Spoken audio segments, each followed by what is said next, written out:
বিশ্বনবী সাহাবীদের সামনে একটা স্বপ্নের কথা বলছেন। বিশ্বনবী বললেন, আমি স্বপ্নে দেখলাম আমার আঙ্গুলের ফাঁকা থেকে দুধ বের হচ্ছে, আমি তৃপ্তি সহকারে দুধ খেলাম।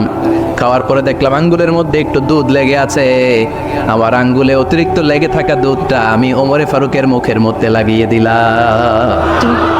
সাহাবারা বললেন, ইয়া রাসূলুল্লাহ, ইয়া হাবিবাল্লাহ, মাযা আওয়ালতা বিহি, এই স্বপ্নের আপনি কি ব্যাখ্যা করলেন, আমরা তো বুঝলাম না। বিশ্বনবী বললেন, আওয়ালতু বিহি আল ইলম, আমি এই দুধ দিয়ে জ্ঞানের ব্যাখ্যা করেছি, কারণ ওমরকে আল্লাহ যেই জ্ঞান দিয়েছে গোটা বিশ্বের কাউকে এত জ্ঞান দেয় না। এজন্য স্বপ্নে যদি কেউ দেখেন যে আপনি দুধ খাচ্ছেন, তার মানে আল্লাহ তাআলা আপনার জ্ঞান বাড়ায় দিবেন। ওমরে ফারুককে দুধ খেয়ে অতিরিক্ত দুধের অংশটা বিশ্বনবী আবু বকর রাদিয়াল্লাহু তাআলা আনহুর মুখে দেন নাই, সাইয়েদনা উসমানের মুখে দেন নাই, আলী রাদিয়াল্লাহু তাআলা আনহুর মুখে দেন নাই। স্বপ্নে ওই অতিরিক্ত লেগে থাকা দুধটা বিশ্বনবী ওমরে ফারুকের ঠোঁটের মধ্যে লাগিয়ে দিয়েছেন। এই হাদিস থেকে প্রমাণ হয় আল্লাহ তাআলা জ্ঞানের নেয়ামতে সাইয়েদনা ওমরে ফারুককে ধন্য করেছেন। আবার বুখারীর বর্ণনা, বিশ্বনবী সাল্লাল্লাহু আলাইহি ওয়াসাল্লাম আরেক স্বপ্নের বর্ণনা দিচ্ছেন। তিনি বললেন, তোমাদের সবাইকে স্বপ্নে আমার সামনে দাঁড় করানো হলো। আমি দেখলাম তোমাদের কারো জুব্বা নাভি পর্যন্ত, কারো জুব্বা হাঁটু পর্যন্ত, কারো জুব্বা টাকনো পর্যন্ত। ওমরে ফারুককে যখন স্বপ্নে আমার সামনে দাঁড় করিয়ে দেয়া হলো, আমি দেখলাম ওমরের জুব্বা এত লম্বা, ওমর টেনে হিচড়ে তার জুব্বা নিয়ে সামনে হেঁটে যাচ্ছে। সাহাবারা বললেন, ফামাযা আওয়ালতা বিহি ইয়া রাসূলুল্লাহ, ও আল্লাহর রাসূল, এই স্বপ্ন দিয়ে আপনি কি বোঝাতে চাইলেন, আমরা কিছু বুঝলাম না। বিশ্বনবী বললেন, আওয়ালতু বিহি আদ-দ্বীন, আমি এই হাদিসের দ্বারা দ্বীনের ব্যাখ্যা করলাম, যার জামা যত লম্বা তার দ্বীনদারি তত বেশি। সুবহানাল্লাহ, আসতে পড়েন। স্বপ্নে দেখলেন কোন সাহাবীর জুব্বা নাভি, কোন সাহাবীর হাঁটু, কারোটা টাকনু, কিন্তু ওমরে ফারুকের জুব্বা এত লম্বা, ইয়াজুরু সাওবাহু, তিনি তার জুব্বা টেনে হিচড়ে যাচ্ছেন। বিশ্বনবী বললেন, এটা দ্বারা আমি দ্বীন, আমি তাকওয়া, দ্বীনদারি, তাকওয়া, এটার ব্যাখ্যা করেছি। তার মানে ওমরে ফারুকের তাকওয়ার সামনে সব তাকওয়া পানি হয়ে যাবে। কোন সুবহানাল্লাহ। আল্লাহ তাআলা সাইয়েদনা ওমরে ফারুককে দ্বীনের জ্ঞান দিয়েছেন, তাকওয়া দিয়েছেন। যুবক ভাইরা, যাকে আল্লাহ তাআলা দ্বীনের জ্ঞান দেয়, যাকে আল্লাহ তাআলা তাকওয়ার এই গুণ দিয়ে সমৃদ্ধ করে, তার জন্য গোটা বিশ্বের সব দরজাগুলোকে ওপেন করে দেয় কে? কত বড় মুত্তাকি ছিলেন সাইয়েদনা ওমরে ফারুক। মদিনার সমাজে কয়জন মুনাফিক ছিল বিশ্বনবী ছাড়া কেউ বলতে পারতেন না। বিশ্বনবী কোন সাহাবীকে মুনাফিকদের লিস্ট দিয়ে যান নাই, একজন সাহাবী ছাড়া। দেখি কেউ বলতে পারেন কি নয় সাহাবীর নাম? কি নাম? হুযায়ফা ইবনুল ইয়ামান রাদিয়াল্লাহু তাআলা আনহু। ওনাকে বলা হতো সাহিবু সিররি রাসূলিল্লাহ, আল্লাহ রাসূল সাল্লাল্লাহু আলাইহি ওয়াসাল্লামের গোপন তথ্যের ধারক বাহক। সুবহানাল্লাহ পড়বেন না? বিশ্বনবী ইন্তেকালের আগে মদিনার সমাজে মোট কয়জন মুনাফিক আছে, এই তথ্য আবু বকরকে বলেন নাই, ওমর রাদিয়াল্লাহু তাআলা আনহুকে বলেন নাই, উসমান রাদিয়াল্লাহু তাআলা আনহু, আলী রাদিয়াল্লাহু তাআলা আনহু, আশারাতুল মুবাশশিরিনা বিল জান্নাহ কোন সাহাবীকে বলেন নাই। শুধুমাত্র কেবলমাত্র একমাত্র হুযায়ফা ইবনুল ইয়ামান রাদিয়াল্লাহু তাআলা আনহুর কাছে মুনাফিকদের লিস্টে বিশ্বনবী দিয়ে গিয়েছেন। সুবহানাল্লাহ পড়ে। মদিনায় কারা কারা মুনাফিক কেউ জানতো না, হুযায়ফা ছাড়া। কে ছাড়া? নামটা আজকে মুখস্থ করেন, যাতে অন্য কোনো ওয়াজে কেউ জিজ্ঞেস করলে বলতে পারেন। মুনাফিকদের লিস্ট যে সাহাবীর কাছে বিশ্বনবী দিয়ে গিয়েছিলেন, সাহাবীর নাম কি? নামটা কেমন লাগে? ভালো লাগে? অনেকে আমার জিজ্ঞেস করে, হুজুর আমার ছেলে হবে আগামী মাসে, একটা নাম দেন। নাম দিয়ে দিলাম হুযায়ফা। যাদের হবে ছেলে, এলাকায় যাদের নেক্সট কয়েক মাসে ছেলে হবে, খালি হুযায়ফা চলবে। কি চলবে? ভাল লাগে? নামটা ভাল লাগে? রাইকেন, অনেক সুন্দর না? উনি জানতেন মুনাফিক কারা। দেখেন ওমরে ফারুকের তাকওয়ার লেভেলটা কত হাই। ওমরে ফারুক একদিন হুযায়ফা রাদিয়াল্লাহু তাআলা আনহুর কাছে গেলেন, যে বললেন, হুযায়ফা, বিশ্বনবী ইন্তেকালের আগে মুনাফিকদের নামের লিস্টটা কারো কাছে দেয় নাই, আমার জানা নাই, সাইয়েদনা আবু বকরের জানা নাই, কোন সাহাবীর জানা নাই, তুমি ছাড়া।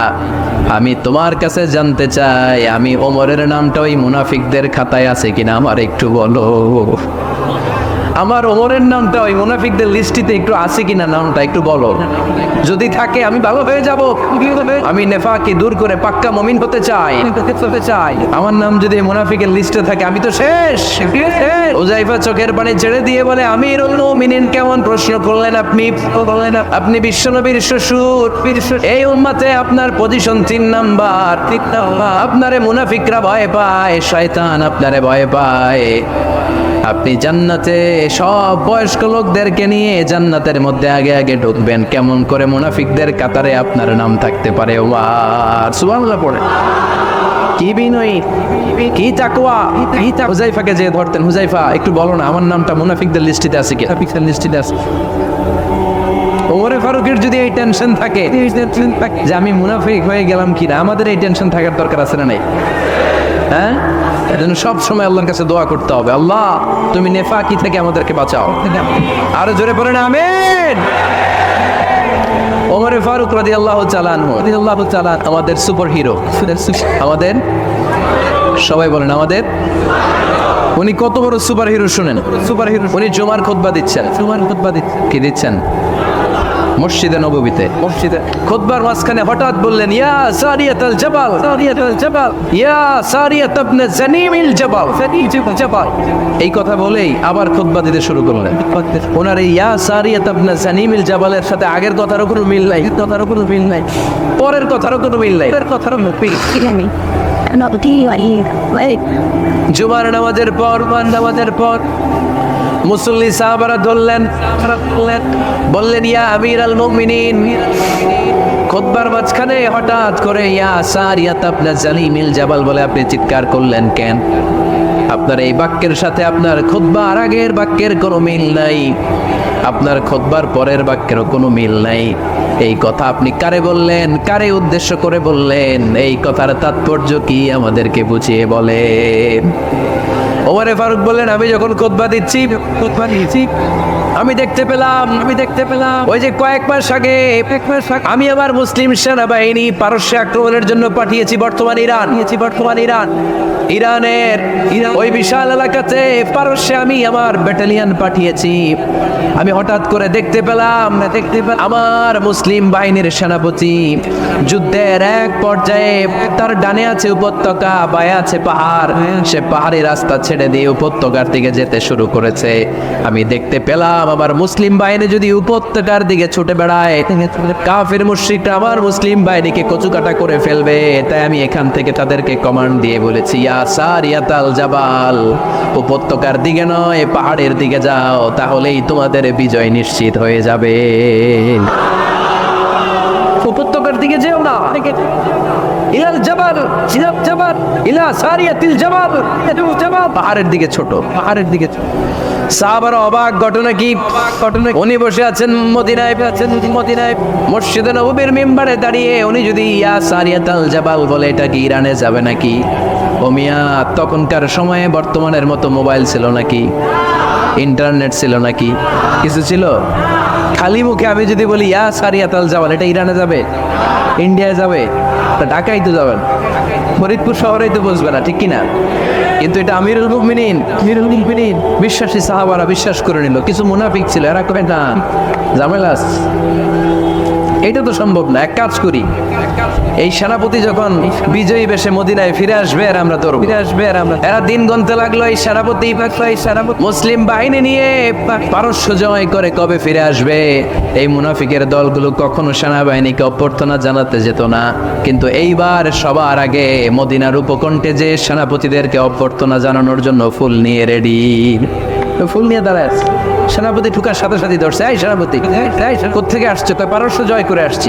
কয় এমন দিন, জুমার দিন, দুপুর বেলা যুদ্ধের মাঝখানে আমিরুল মুমিনিনের কণ্ঠের কোন কথাবার্তা শুনছো নাকি?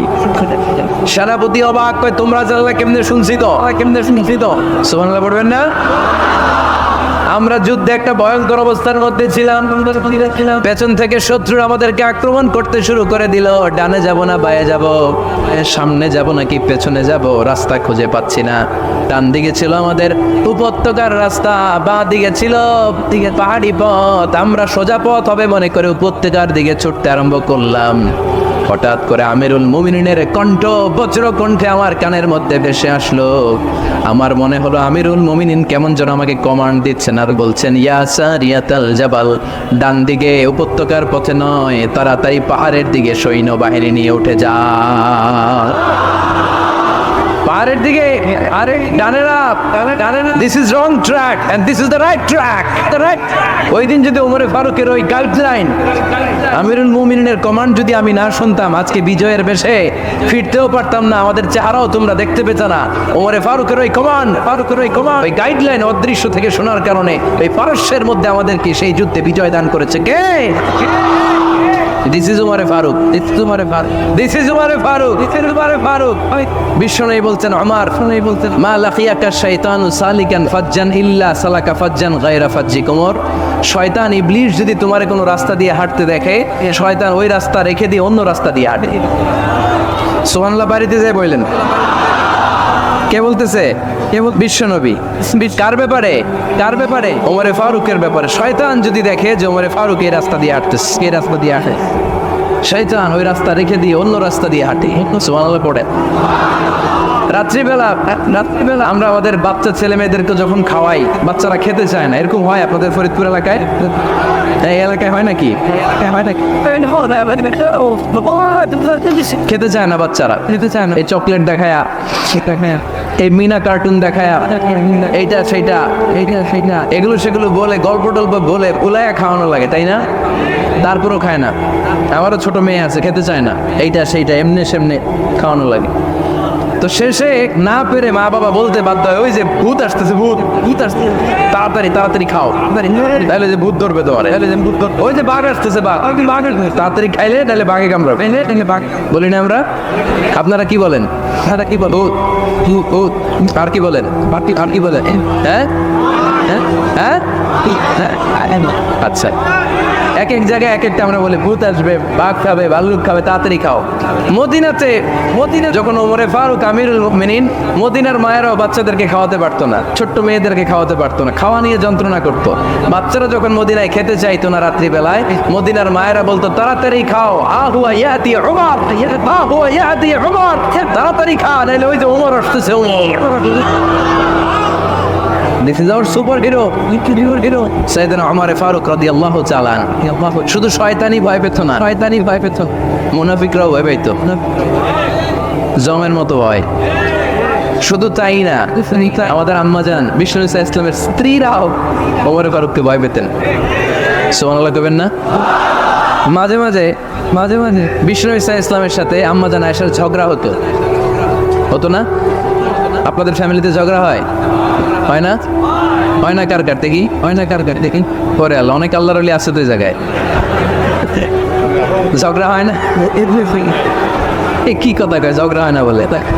বিশ্বনবীর ফ্যামিলিতে ঝগড়া হয়, আপনার ফ্যামিলিতে হয় না? মিষ্টি ঝগড়া, আর ও বিয়েই করে নাই।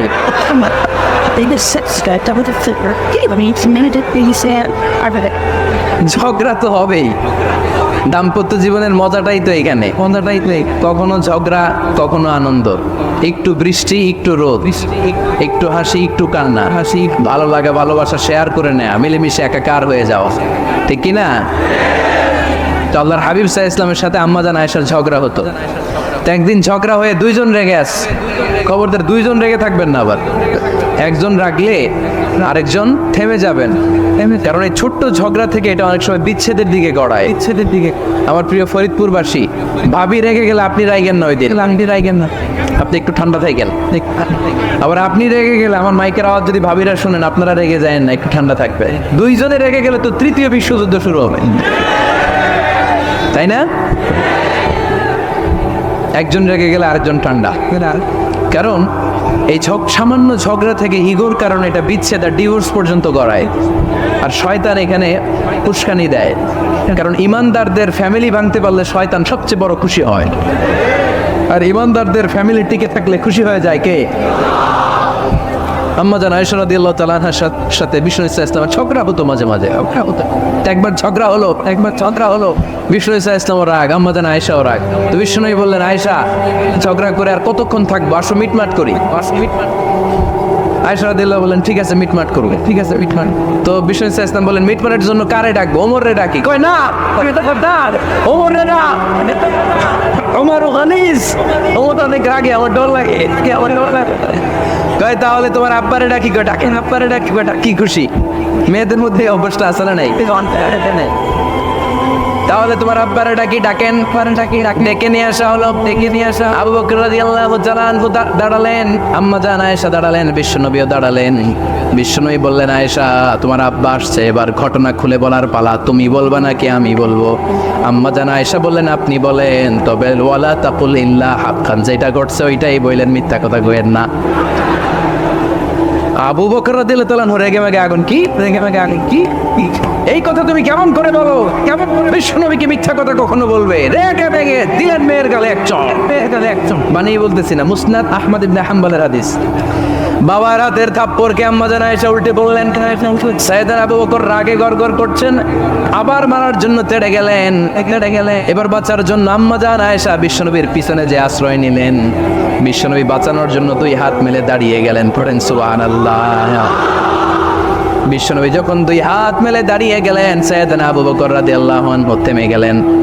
সাইয়েদনা আবু বকর রাদিয়াল্লাহু তাআলা আনহু ঘর থেকে বের হয়ে বারান্দায় দাঁড়ালেন। পড়েন সুবহানাল্লাহ। এবার বিশ্বনবী আম্মা জান আয়েশার কাছে যেয়ে বলেন ইয়া আয়েশা, ইয়া আয়েশা কাইফা রাআইতিনি আনকাসতুকি মিনার রাজুল, দেখছো কেমনে বাঁচাইলাম? আপনি না থাকলে বর্তমানে ফেলতো আজকে, আমি বাঁচাইছি তোমারে, আমি আমার লগে ঝগড়া করো তুমি। লজ্জায় পড়ে আম্মা জান আয়েশা খিলখিল করে হেসে দিলেন। বিশ্বনবীও হেসে দিলেন। দুইজনের হাসির মধুর আওয়াজ শুনে সাইয়েদনা আবু বকর বাইরে থেকে অবাক, কিরে এতক্ষণ না জ্বর তুফান, এখন দেখি হাসি। সালাম দিয়ে অনুমতি নিয়ে ভিতরে ঢুকলেন। ঢুকে দেখেন আম্মা জান আয়েশাও হাসে, বিশ্বনবীও হাসে। এ হাসি দেখে আবু বকর রাদিয়াল্লাহু আনহু হেসে দিলেন। আরশের উপর থেকে খুশি হয়ে গেলেন কে? এবার সাইয়েদনা আবু বকর রাদিয়াল্লাহু তাআলা আনহু বললেন ইয়া রাসূলুল্লাহ, আশিকানি ফি সিলমিকুমা কামা আশরাকতুমানি ফি হারবিকুমা। ও নবী, দুইজন যুদ্ধ লাগলে মীমাংসার জন্য যেমনি আমারে ডাকেন, এরকম হাসি আর আনন্দের মুহূর্তেও আমারে একটু ডাইকেন। আশিকানি ফি সিলমিকুমা কামা আশরাকতুমানি ফি হারবিকুমা। নবী, আপনাদের মধ্যে ঝগড়া লাগলে সন্ধি করার জন্য আমারে যেমনি ডাকেন, আপনাদের হাসি খুশি আনন্দ খুনসুটি এই মজাদার মুহূর্তগুলোতে আমারে বঞ্চিত রাখেন না, আমার একটু ডাইকেন। সুবহানাল্লাহ পড়েন।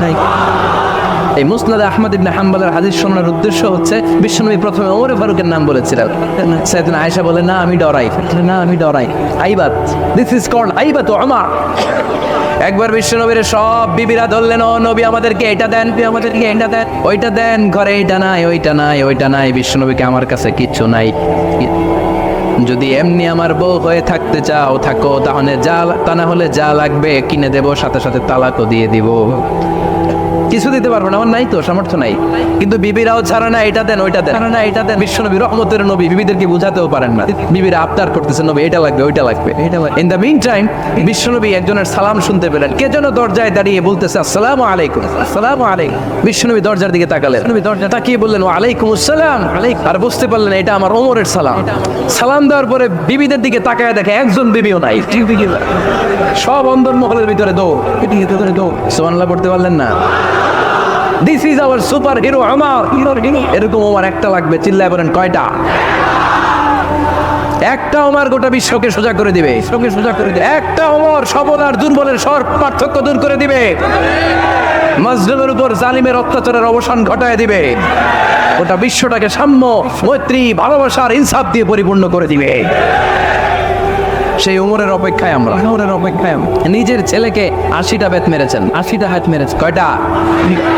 80টা বেত মেরেছে। এই ব্যাপারে অনেকগুলো বর্ণনা পাওয়া যায়। সবচেয়ে সহিহ বর্ণনা হচ্ছে মুয়াত্তা ইমাম মালিকের বর্ণনা। ওমর ফারুক রাদিয়াল্লাহু তাআলা আনহুর ছেলে আব্দুর রহমান মারুফুন বিআবি শাহমা ছিলেন মিশরে। ওখানে নাবিজ খেয়েছিলেন। নাবিজ হচ্ছে আরব দেশের লোকেরা দুধের মধ্যে শক্ত খুরমা রাত্রেবেলা ঢেলে দিলে সারা রাত ওই খুরমার রসটা দুধের সাথে মিশে দুধটা লাল হয়ে যেত। এটাতে সকালবেলা খেত, খুব সুস্বাদু। এটাকে বলে নাবিজ। কিন্তু এটা রাতে ভিজাইলে সকালেই খাইতে হয়, রেখে দিলে আবার একটু সমস্যা হয়। এটা তারির মতো হয়ে যায়, মাতলামি চলে আস। তো ওমরে ফারুকের ছেলে নাবিজ খেয়েছেন, মদ খাননি, নাবিজ মদ খাননি, কিন্তু নাবিজ খাওয়াতে সাকরান চলে এসেছে। সাকরান চলে আসাতে এটা যখন প্রমাণিত হয়েছে, আমর ইবনে আস রাদিয়াল্লাহু তাআলা আনহু ওনাকে 80 বেত মেরেছেন মিশরে। কয় বেত? নিয়ম হচ্ছে সবার সামনে, কিন্তু সবার সামনে না মেরে একটু গোপনে মেরেছে। এই তথ্য যখন ওমরে ফারুকের কাছে এসেছে, উনি বললেন না, মারতে হবে সবার সামনে, আলাদা মারলা কেন? ও মদিনায় ফিরে আসলে আমি আবার 80টা মারব। মদিনায় ফিরে আসার পরে সাইয়েদনা ওমরে ফারুক ওই আগের 80টারে আর ধরেন নাই, নিজ হাতে আবার 80টা বেত মেরেছেন। এই বেত মারার 1 মাস পরে এই আবু শামা ইন্তেকাল করে। অনেক ঐতিহাসিক বলে এই বেতের আঘাতে মরেছে, কেউ কেউ বলেছে নিজের রোগের কারণে মরেছে। কিন্তু দিস ইজ দ্য ইনসাফ সিস্টেম অফ উমার। নিজের ছেলে বলে ছেড়ে দেয় নাই। এখন নিজের ছেলে হইলে 7 খুন মাফ, নেতার ছেলে হইলে 10 খুন মাফ, এলাকার মরণের ছেলে হইলে 10 খুন মাফ। নো পার্সিয়ালিটি ইন ইসলাম। ইসলামে পার্সিয়ালিটি নাই। আপনি নেতার ছেলে হন, আপনি বিজনেস ম্যাগনেটের ছেলে হন, আপনি যেই হন না কেন, ইসলামের দৃষ্টিতে সবাই সমান। চিল্লায় বলেন ঠিক কিনা? বনু মখজুমিয়া গোত্রের এক নারী চুরিতে ধরা পড়লো।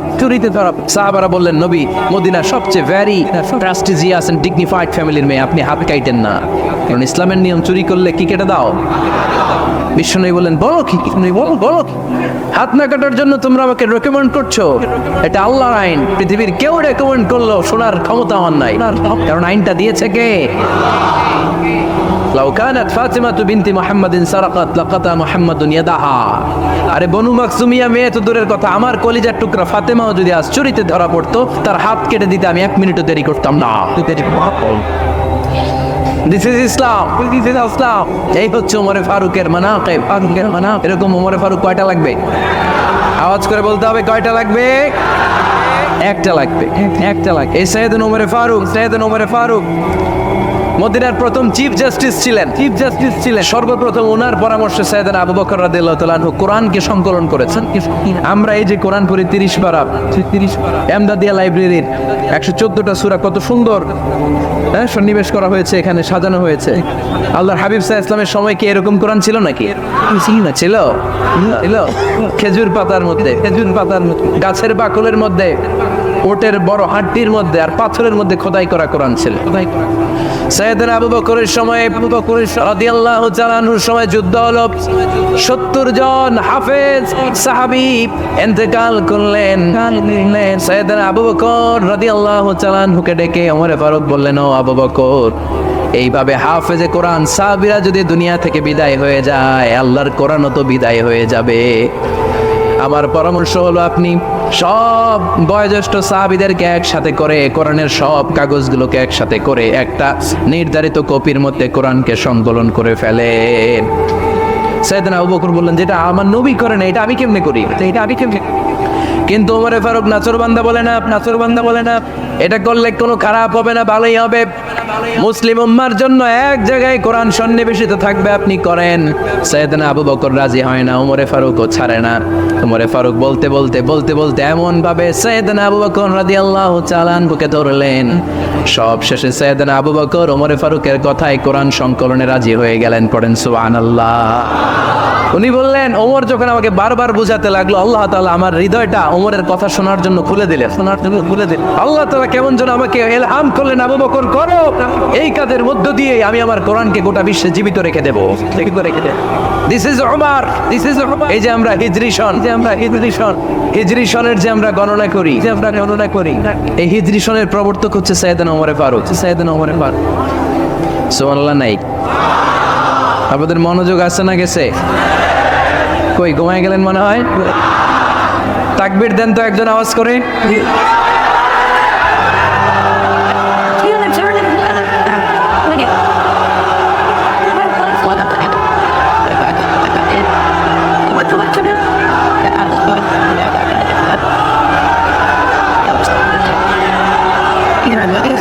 মাশাআল্লাহ।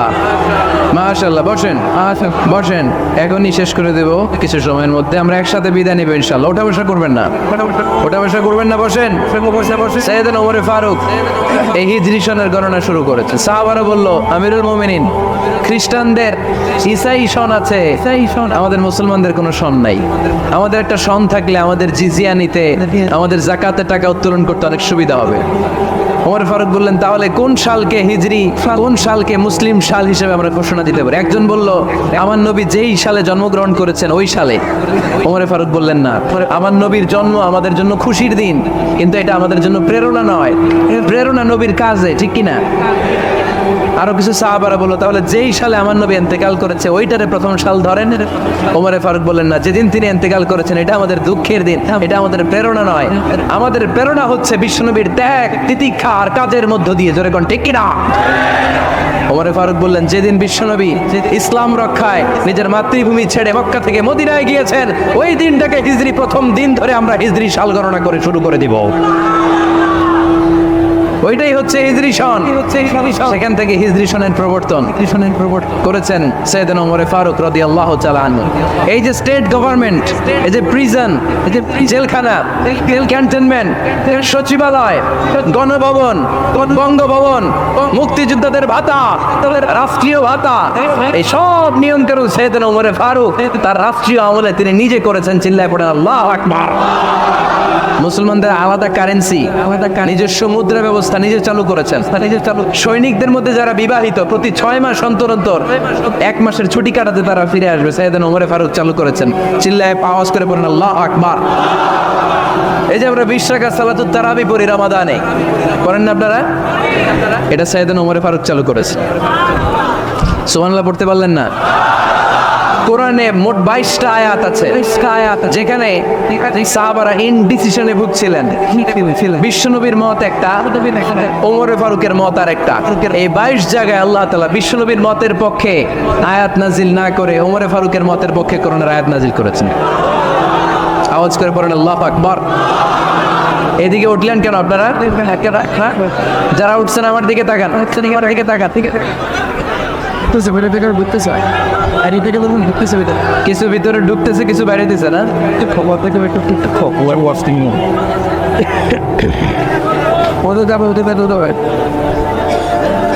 সাইয়েদনা ওমর ফারুক, আমরা সাহাবীদের জীবন চরিত পড়তে চাই না। কত যে অনুপ্রেরণামূলক দৃষ্টান্ত সাইয়েদনা ওমর ফারুক আমাদের জন্য রেখে গিয়েছে। ওমর ফারুক যখন খলিফা, দিনের বেলায় যদি রাষ্ট্রে কোনো নিয়ম জারি করতেন, দিনের বেলায় জনগণকে কোনো বিষয়ে যদি নিষেধ করতেন, রাত্রে বেলায় খাওয়ার সময় ফ্যামিলি মেম্বারদের সবাইকে বলতেন, দিনের বেলা আমি জনগণকে এই কাজ করতে নিষেধ করেছি, তোমরা আমার ফ্যামিলি মেম্বার, খবরদার তোমরা এই কাজ করো না। জনগণ করলে যতটুকু শাস্তি, তোরা করলে পাবি ডবল শাস্তি। সুবহানাল্লাহ কইবেন না? আমাদের নেতারা ওই বাড়ির বিচার করে, ওই বাড়ির মায়ের বিচার, ওই বাড়ির পোলার বিচার। নিজের পোলা গাঞ্জা টানে, আছে না নাই? নিজের মেয়ে অপরাধ করে, আছে না নাই? কি নেতা ছিলেন ওমর ফারুক? আগে নিজের ঘর সামলিয়েছেন, আগে নিজেকে সামলিয়েছেন, নিজের ঘর ঠিক করেছেন। বলেছেন জনগণ করলে যত ব্যাদ, তোরা করলে ডবল ব্যাদ। দিস ইজ কল লিডার, ঠিক কিনা? এক বাবা এসে বললেন, ওমর ফারুক আমার ছেলে কথা শোনে না, বেয়াদব। ওমর ফারুক ছেলেরা ডাকলেন, বাবা তুমি তোমার আব্বাজানের কথা শোনো না, এটা তো কবিরা গুনাহ। ছেলে বলে, ওমর ফারুক সব দায়িত্ব আল্লাহ ছেলে মেয়েদেরকে দিয়েছে, বাবা মাকে কোনো দায়িত্ব দেয় নাই। ওমর ফারুক বললেন, অবশ্যই দায়িত্ব দিয়েছে। তাহলে বলেন আমার বাবার দায়িত্ব কি? উনি বললেন, প্রাইমারিলি প্রথমত 3 দায়িত্ব। আইয়ান তাকিয়া উম্মা, পৃথিবীর প্রতিটি বাবার উচিত ছেলেদের মেয়েদের জন্য ভালো মায়ের ব্যবস্থা করা। 2 নম্বরে আইয়ুহসিনা ইসমা, সুন্দর তার একটা নাম রেখে দেয়া। 3 নম্বর ইউআল্লিমাহুল কিতাব, তার আল্লাহর কিতাব শিক্ষা দেওয়া। এবার ছেলেকে আমার আব্বা 3টার একটাও করে নাই। এবার ওমর ফারুক রেগে গেলেন, বাবার কাঁধে ধরলেন, বললেন, তুই ছেলের জন্য বিচার নিয়ে আসলি, তোর 3টা দায়িত্বের একটাও তুই পালন করিস নাই। ছেলে বলে, আমিরুল মুমিনিন আমার মা নর্তকী, আমার মা মাজুসি, আমার মায়ের মধ্যে কোনো আদব কাদব নাই, সুন্দরী দেখে আমার মারে বাবা বিয়ে করছে, আমার মায়ের কাছ থেকে জীবনে কিছু শিখি নাই। 2 নাম্বার সাম্মানি খানফাসা, আমার বাবা আমার নাম রেখেছে চামচিকা। কি নাম রাখছে? এটার নাম হইলো একটা, এরকম উল্টা পাল্টা নাম আছে না? নাই না, এগুলো রাখবেন না। আব্দুল্লাহ রাখবেন, আব্দুর রহমান রাখবেন। আর একটা কি বলছি আজকে? হুযায়ফা রেখে দিয়েন। পারবেন? ওয়ালাম ইউআল্লিমনি হারফাম মিন কিতাবিল্লাহ আমিরুল মুমিনিন। শুধু তাই না, আল্লাহর কোরআনের একটা অক্ষর আমার বাবা কোনোদিন আমারে শিক্ষা দেয় নাই। ওমর ফারুক রেগে গেলেন, এবার বাবার কান্দে দইরা মারতে শুরু করলেন। তুই পোলার নামে বিচার নিয়ে আইছিস, তোরে বাইট দিব আগে। এরকম নেতার দরকার আছে না নাই? মদিনায় এক লোক তার বউরে রাগের চোটে 100 তালাক দিয়ে ফেলছে।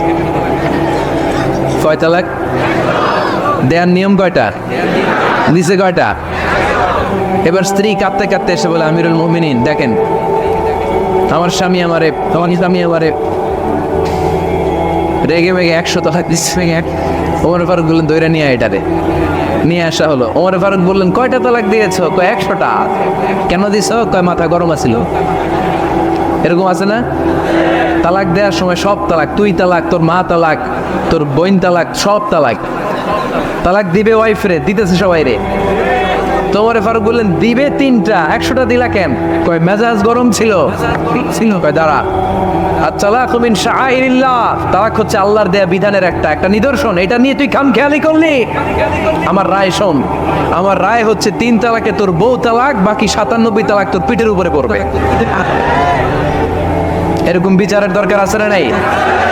এরকম দৃষ্টান্তমূলক বিচার যদি বাংলার জমিনে দেয়া হতো, আর কোন নারী ধর্ষিতা হতো, আর কোন নারীকে অ্যাসিড মারা হতো, আর কোন নারী যৌতুকের জন্য কান্না করত,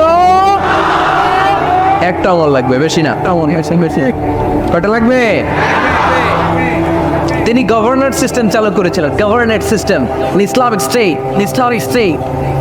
বাহরাইন, ইয়ামান, মিসর, কুফা, বসরা, মক্কা, মদিনা, এই 7 জায়গায় 7 জন গভর্নর পাঠিয়েছেন। তাদের থেকে তথ্য নিতেন। এই গভর্নর সিস্টেম উনি বানিয়েছেন। সাইয়েদনা আমর ইবনে আল-আস রাদিয়াল্লাহু তাআলা আনহুকে পাঠিয়েছেন মিশরে। মিশরে একটা দৌড় প্রতিযোগিতা হতো। ওই দৌড় প্রতিযোগিতায় আমর ইবনে আল-আস রাদিয়াল্লাহু তাআলা আনহুর ছেলে অংশগ্রহণ করেছে। কিন্তু এক মিশরি ওই দৌড় প্রতিযোগিতায় চ্যাম্পিয়ন হয়ে গেছে, রানার্স আপ হয়েছে আমর ইবনে আল-আসের ছেলে। এবার মিশরি ফার্স্ট আর গভর্নরের ছেলে সেকেন্ড। রাগের চোটে আমর ইবনে আল-আসের ছেলে ওই মিশরির মাথার মধ্যে কয়েকটা বাড়ি মেরেছে। মিশরি বলে, আমার মাল্লা কেন? তুমি খেলাই পারো না, আমার মাল্লা কেন? কয় আনা ইবনুল আকরামিন, আমি গভর্নরের পোলা, আমি যা বলবো এটাই হবে, আমার উপরে কথা নাই। মিশরি ওইখানে আর ঝগড়া বাঁধায় নাই, মনে দুঃখ নিয়ে মদিনায় চলে আসলেন। এসে বললেন, আমিরুল মুমিনিন, আপনি আমর ইবনে আল-আস রাদিয়াল্লাহু তাআলা আনহুকে মিশরের গভর্নর বানিয়ে পাঠিয়েছেন। একটা প্রতিযোগিতায় আমি চ্যাম্পিয়ন হয়েছি, ওনার ছেলে হয়েছে রানার আপ। কেন সে চ্যাম্পিয়ন হতে পারে নাই? এই কারণে আমার মাথায় লাঠি দিয়ে 3টা বাড়ি মেরে বিচারটা দিছে কার দরবারে? কথা বুঝেন নাই বোধহয়। ওমর ফারুকের দরবার। ওমর ফারুক বললেন, চাই আগামী বছরের অমুক তারিখ আমি সব গভর্নরদেরকে ডেকে হিসাব নিতে, ওই দিন তুই থাকবি। পারবি না? বলে পারবে মানে অবশ্যই পারবে।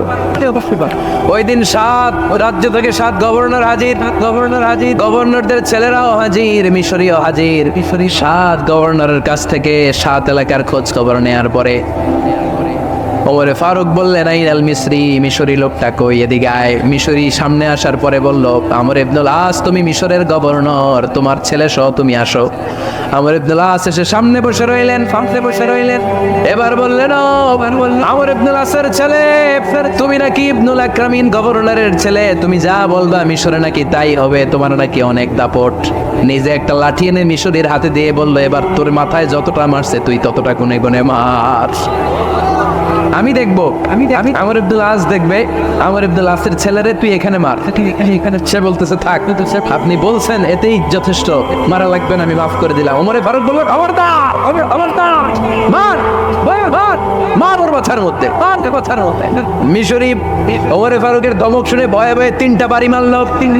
এই বাড়ি মারা দেখেও ওমর ফারুকের হৃদয় ঠান্ডা হয় নাই। লজ্জায় আমর ইবনে আল-আস, বয়স হয়ে গিয়েছে সাহাবা, মাথা তখন টাক, মাথায় চুল নাই, লজ্জায় মাথাটা হেট হয়ে মাথাটা নিচু করে রেখেছে। এবার রাগের চোটে ওমরে ফারুক বললেন, এবার আমর ইবনুল আসের টাক মাথার মধ্যে একটা মার।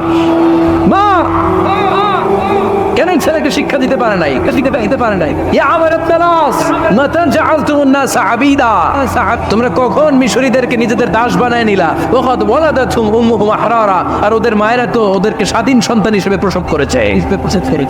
মানুষদের উপর ক্ষমতাগিরি করার জন্য গভর্নর পাঠাই নাই।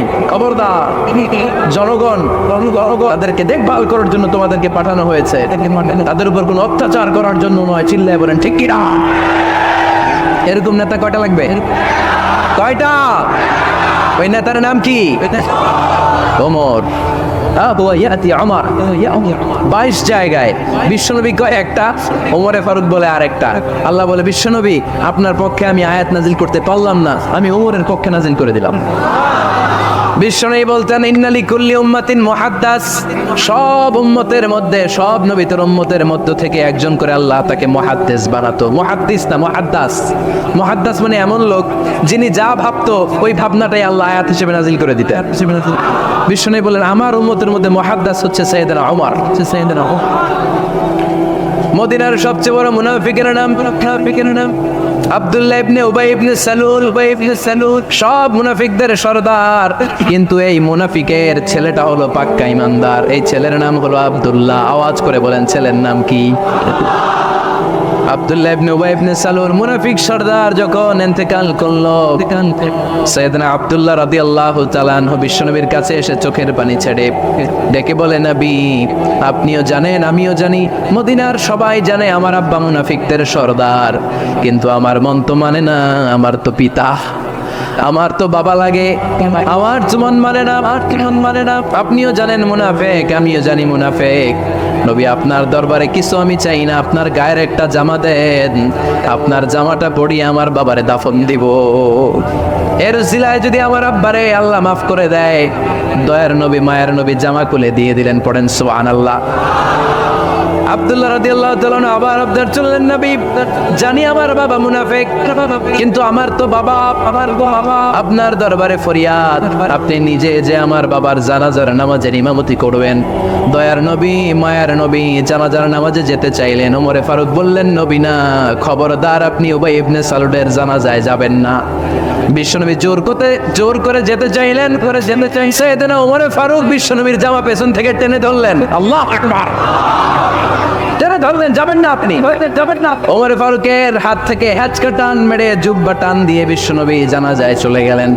রব্বুল আলামিন আয়াত নাজিল করলেন, ইস্তাগফির লাহুম আও লা তাস্তাগফির লাহুম ওয়া ইন তাস্তাগফির লাহুম ৭০ মাররাতান ফালা ইয়াগফিরাল্লাহু লাহুম। নবী গো, একবার নয় দুইবার নয় ৭০ বারও যদি এই মুনাফিকের জন্য আপনি ক্ষমা চান, তার জন্য ক্ষমা নাই, তার জন্য আছে জাহান্নাম।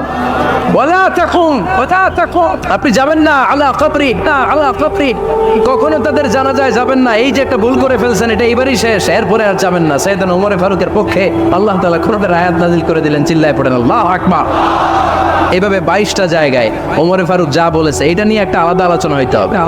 আলাদা একটা আলোচনা লাগবে যে 22টা আয়াতে আল্লাহ তাআলা বিশ্বনবীর পক্ষে কোরআনের আয়াত নাযিল না করে সাইয়েদনা ওমর ফারুকের পক্ষে আয়াত নাযিল করেছেন। চিল্লায় পড়েন সুবহানাল্লাহ। ওই ওমর ফারুককে আমাদের মডেল বানানোর দরকার আছে না নাই? ওই ওমর ফারুকের জীবনী আমাদের ছেলে মেয়েদেরকে পড়ানোর দরকার আছে না নাই? আমাদের ভবিষ্যৎ প্রজন্ম এগুলো জানে না।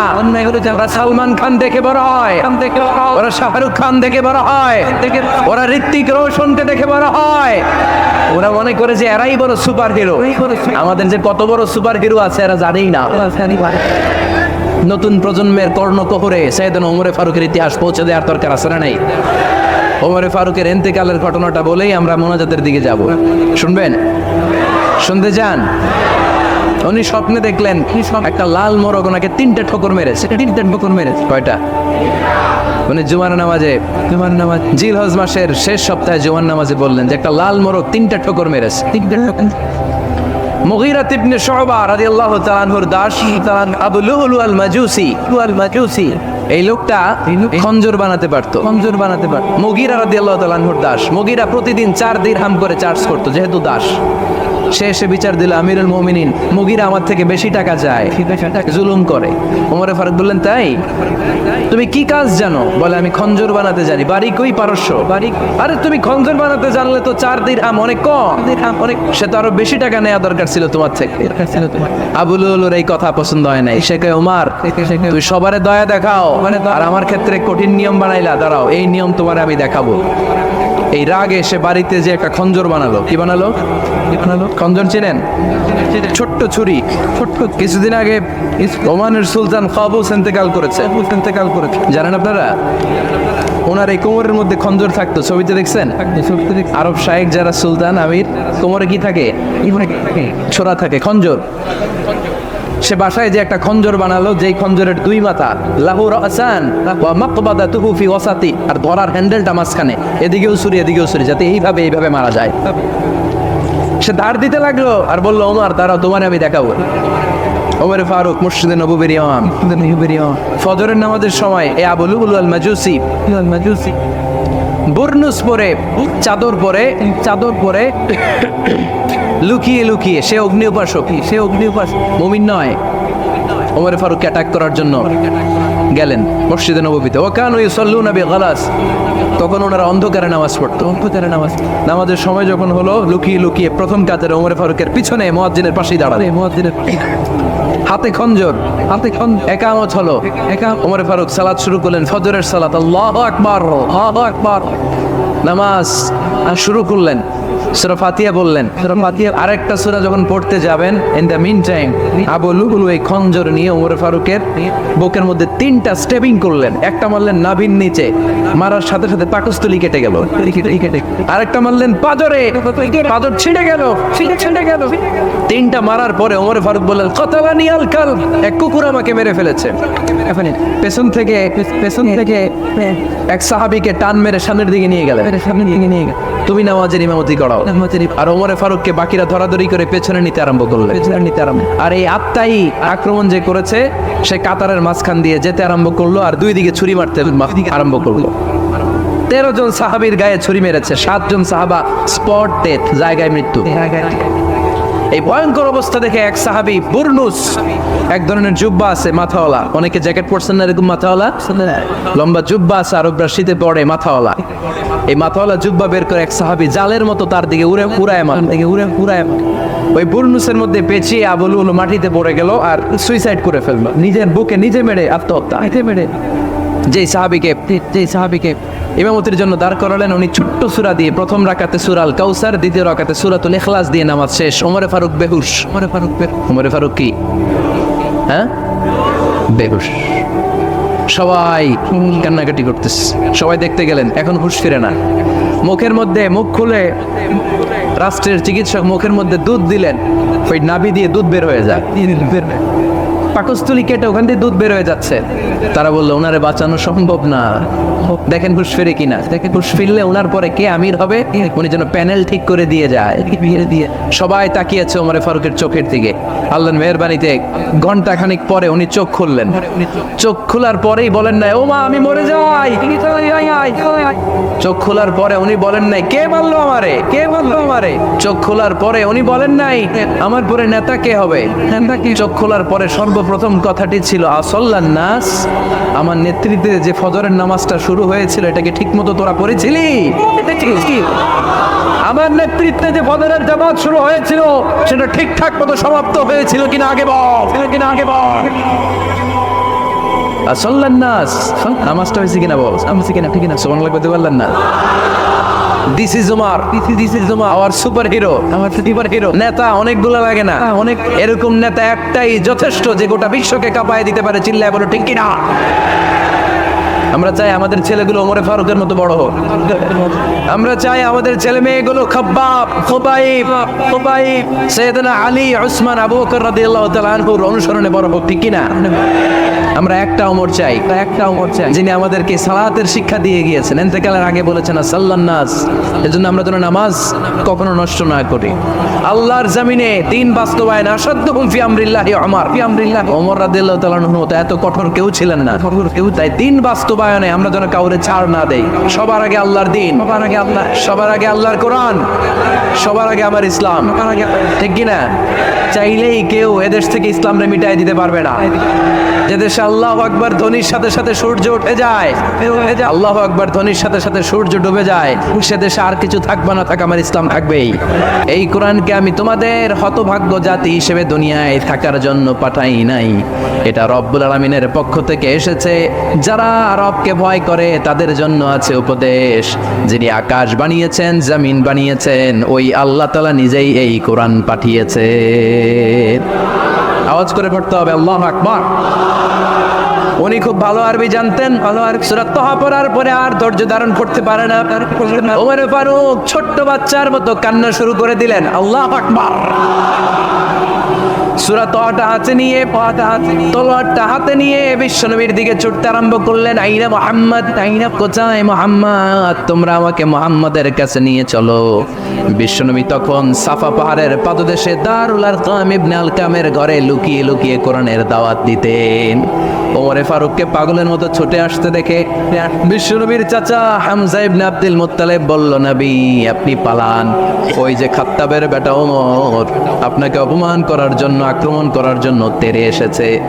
সাহাবীরা বললেন, নবী আপনি পালিয়ে যান, আমরা সামাল দেব, আপনারা সামাল দেব। বিশ্বনবী বললেন না, আমি পালাবো না, বরং তোমরা সরে যাও। ওমর ইবনে খাত্তাবকে আমার দরবার পর্যন্ত আসতে দাও। আমার তো মনে হচ্ছে ওই যে তাহাজ্জুদের নামাজ শেষে চোখের পানি ছেড়ে যে আমি আল্লাহর কাছে দোয়া করেছি, আজকে আমার ওই দোয়াটা কবুল হতে শুরু করেছে। আমার তো মনে হচ্ছে আমার দোয়া কবুল হবে, আসতে দাও। ওমর ফারুক এসে বললেন, আশহাদু আল্লা ইলাহা ইল্লাল্লাহ ওয়া আশহাদু আন্না মুহাম্মাদান আবদুহু ওয়া রাসূলুহু। আমি সাক্ষ্য দিলাম আল্লাহ ছাড়া কোনো ইলাহ নাই, নিশ্চয় আপনি আল্লাহর প্রেরিত বান্দা এবং রাসূল। পড়েন সুবহানাল্লাহ। ওমর ফারুক যখন কালিমা শাহাদা পড়ে মুসলমান হয়ে বিশ্বনবীর হাতে হাত রাখলেন, মুসলিম সাহাবীদের মধ্যে খুশি আর আনন্দের বন্যা বয়ে গেল। মুসলিম হাতে গোনা সাহাবারা আল্লাহর প্রশংসা করলেন। বিশ্বনবী সাইয়েদনা ওমর ফারুককে জড়িয়ে ধরলেন। ওমর ফারুক এবার বিশ্বনবীরে বললেন, নবী গো, আলাসনা আলাল হক, আমরা কি সত্যের উপরে আছি নাকি আমরা ভুলের উপরে আছি? বিশ্বনবী বললেন, বালা নাহনু আলাল হক, আমরা এই সত্যের উপরে আছি। সুবহানাল্লাহ পড়ে। আলাসনা আলাল হক, নবী আমরা কি সত্যের উপরে নাই? হ্যাঁ অবশ্যই ওমর, তুমি সত্যের উপরে আছো। ওমরে ফারুক বললেন, তাহলে ফাফিমাল ইখতিফা, তাহলে লুকায় লুকায় আর দাওয়াত দেব কেন? আমি তো কালিমা পড়ে ফেলছি, আসেন আমার সাথে বের হই। ফাফিমাল ইখতিফা, আর লুকায় লুকায় কেন? আসেন আমরা বাইরে বেরোই। বিশ্বনবী বললেন, ওমর এটা মাক্কি জীবন, এখানে আমরা একটু গোপনে গোপনে দাওয়াত দিতে চাই। ওমরে ফারুক বলে, না, আমার দায়িত্ব, আমি একটা মিছিল দিতে চাই নবী, আল্লাহর নামের তাকবীর দিতে দিতে দারুল আরকাম থেকে শুরু করে মসজিদুল হারাম পর্যন্ত একটা মিছিল দিয়ে আমি মক্কা কাঁপাইয়া দেব। অনুমতি দেন। বিশ্বনবী দিতে চায় না। ওমর ফারুক অনেক বোঝানোর পরে স্বল্প পরিসরের একটা অনুমোদন পাওয়া গেল বিশ্বনবী সাল্লাল্লাহু আলাইহি ওয়াসাল্লামের কাছ থেকে। কিন্তু মিছিল যে দিবে, মিছিলের জন্য লোকের দরকার আছে না নাই? এইখানে লোক নাই, আমি একাই মিছিল দিতেছি, এটা জমবে, মিছিল জমবে। খুঁজে উনি 11 জন মুসলিম সাহাবা পেলেন। কয়জন? ওমর ফারুক বললেন, 11 জনই সই। এই 11 জন নিয়ে আমি আল্লাহর নামের তাকবীর দিব। 2 লাইন করলেন। কয় লাইন? 2 লাইন। পেছনে 6 জন, আর এই লাইনের নেতা বানালেন বিশ্বনবীর চাচা হামজাকে রাদিয়াল্লাহু তাআলা আনহু। আর সামনে 5 জন, তার আগে দাঁড়ালেন উনি নিজেই।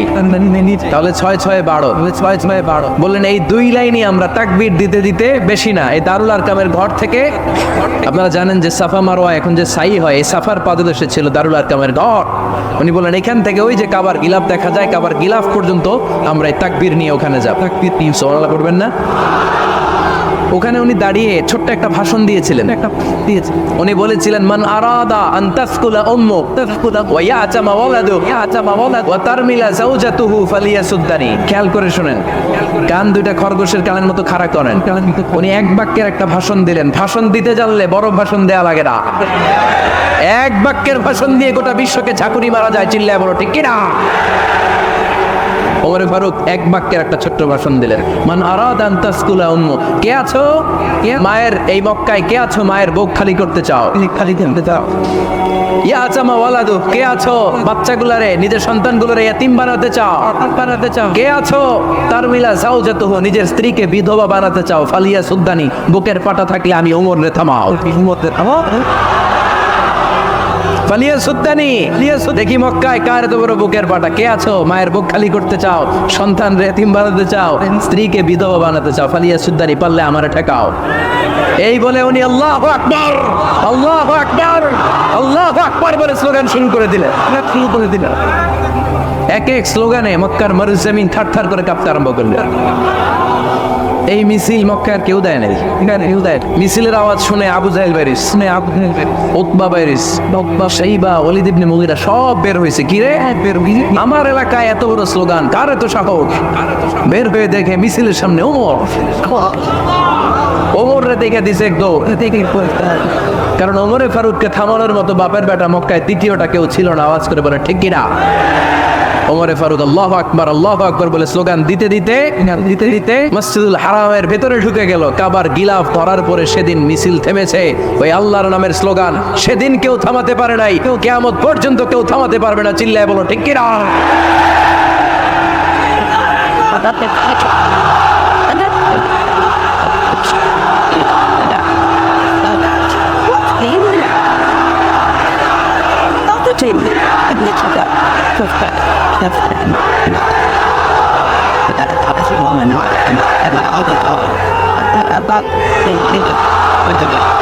ওই রকম একটা ওমরের দরকার, আমাদের বেশি চাই না। জোরে বলেন ঠিক কিনা? দাও খোদা দাও আমায় আবার ওমর দারাজ দিল, দাও খোদা দাও আমায় আবার ওমর দারাজ দিল, দাও আলীর মতো বীর সেনানি, আলীর মতো বীর সেনানি জাগাতে নিখিল,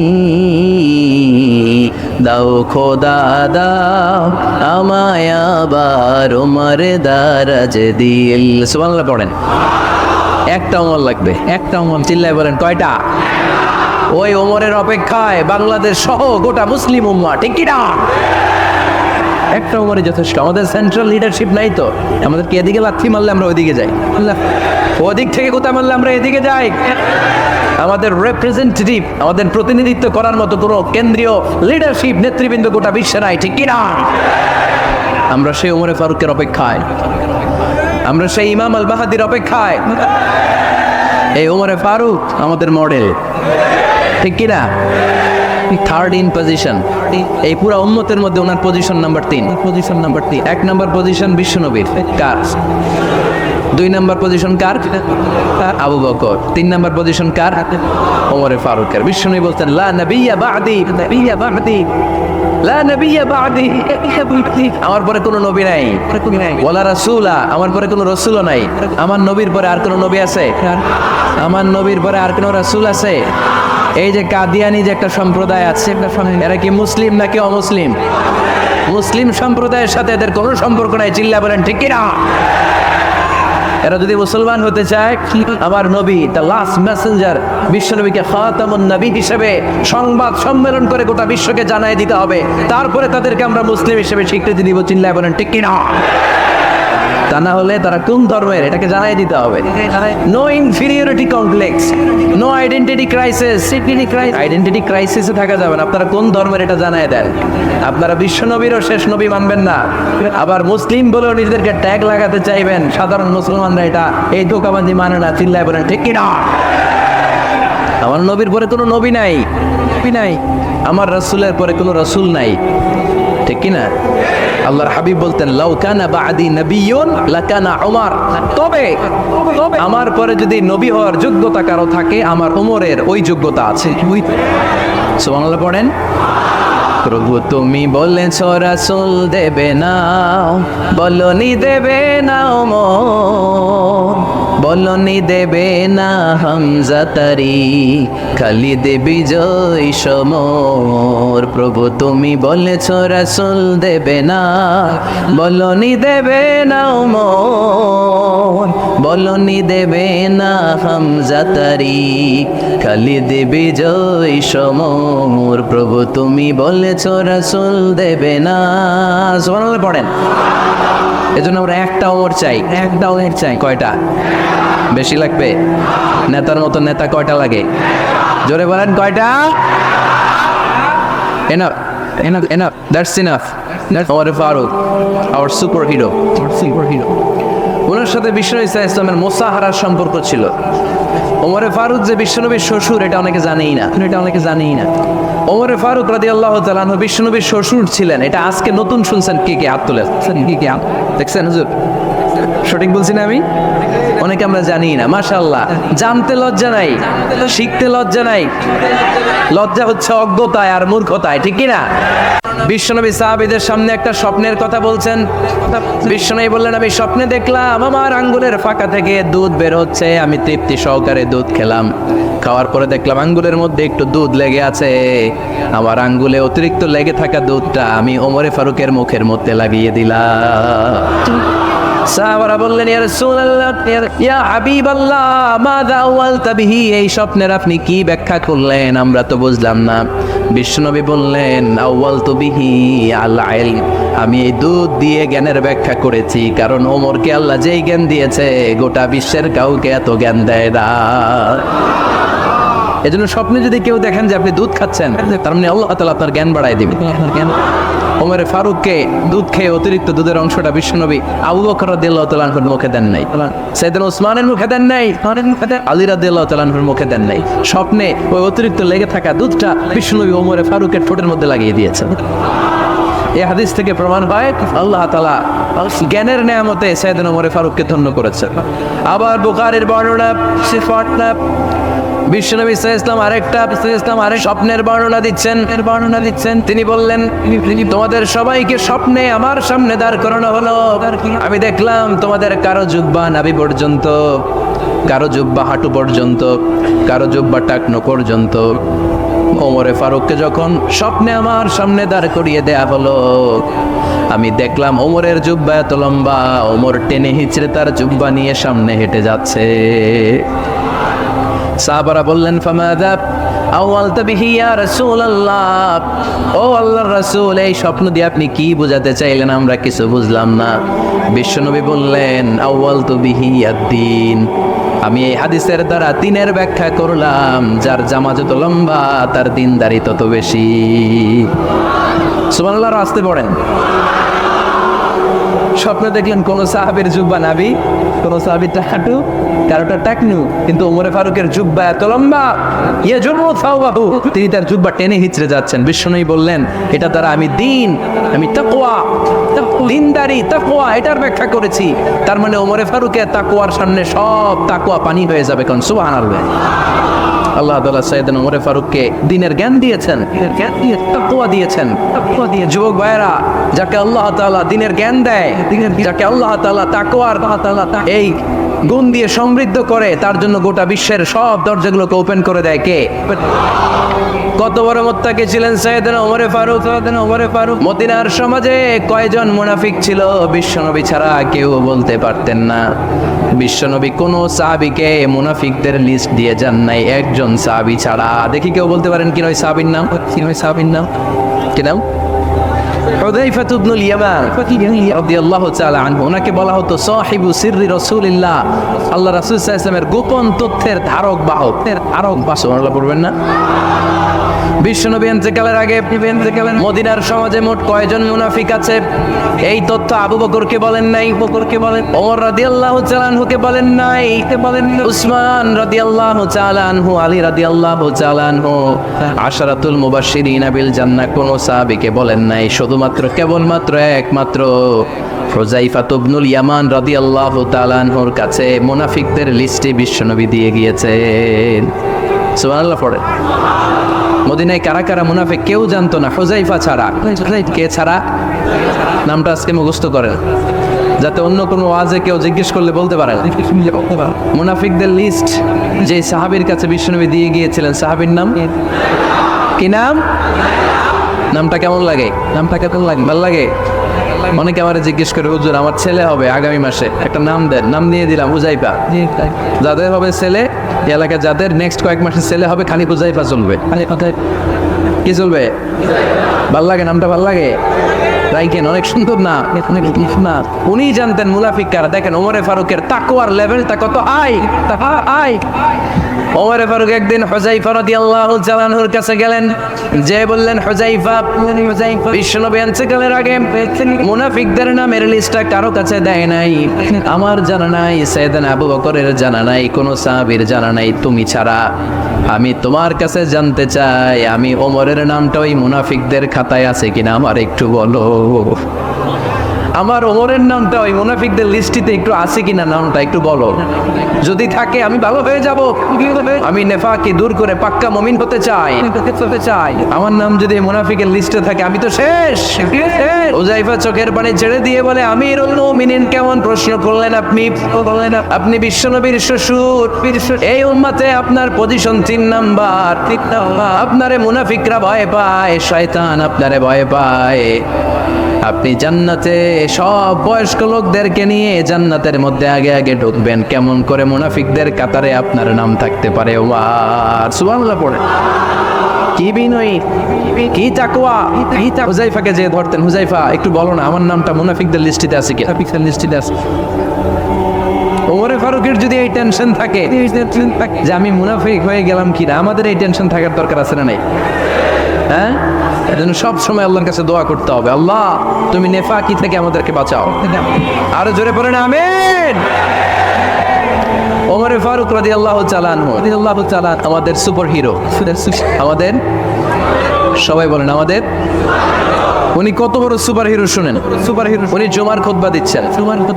কি দিচ্ছেন? মসজিদে নববীতে। খুতবার মাঝখানে হঠাৎ বললেন, ইয়া সারিয়াতুল জাবাল, ইয়া সারিয়াত ইবনে জানিমিল জাবাল। এই কথা বলেই আবার খুতবা দিতে শুরু করলেন। ওনার এই ইয়া সারিয়াত ইবনে জানিমিল জাবালের সাথে আগের কথারও কোনো মিল নাই, পরের কথারও কোনো মিল নাই। জুমার নামাজের পর মুসল্লি সাহাবারা ধরলেন, বললেন, ইয়া আমিরাল মুমিনিন। খুতবার মাঝখানে হঠাৎ করে ইয়া সারিয়াত ইবনে জানিমিল জাবাল বলে আপনি চিৎকার করলেন কেন? আপনার এই বাক্যের সাথে আপনার খুতবার আগের বাক্যের কোনো মিল নাই, আপনার খুতবার পরের বাক্যেরও কোনো মিল নাই। এই কথা আপনি কারে বললেন? কারে উদ্দেশ্য করে বললেন? এই কথার তাৎপর্য কি আমাদেরকে বুঝিয়ে বলেন।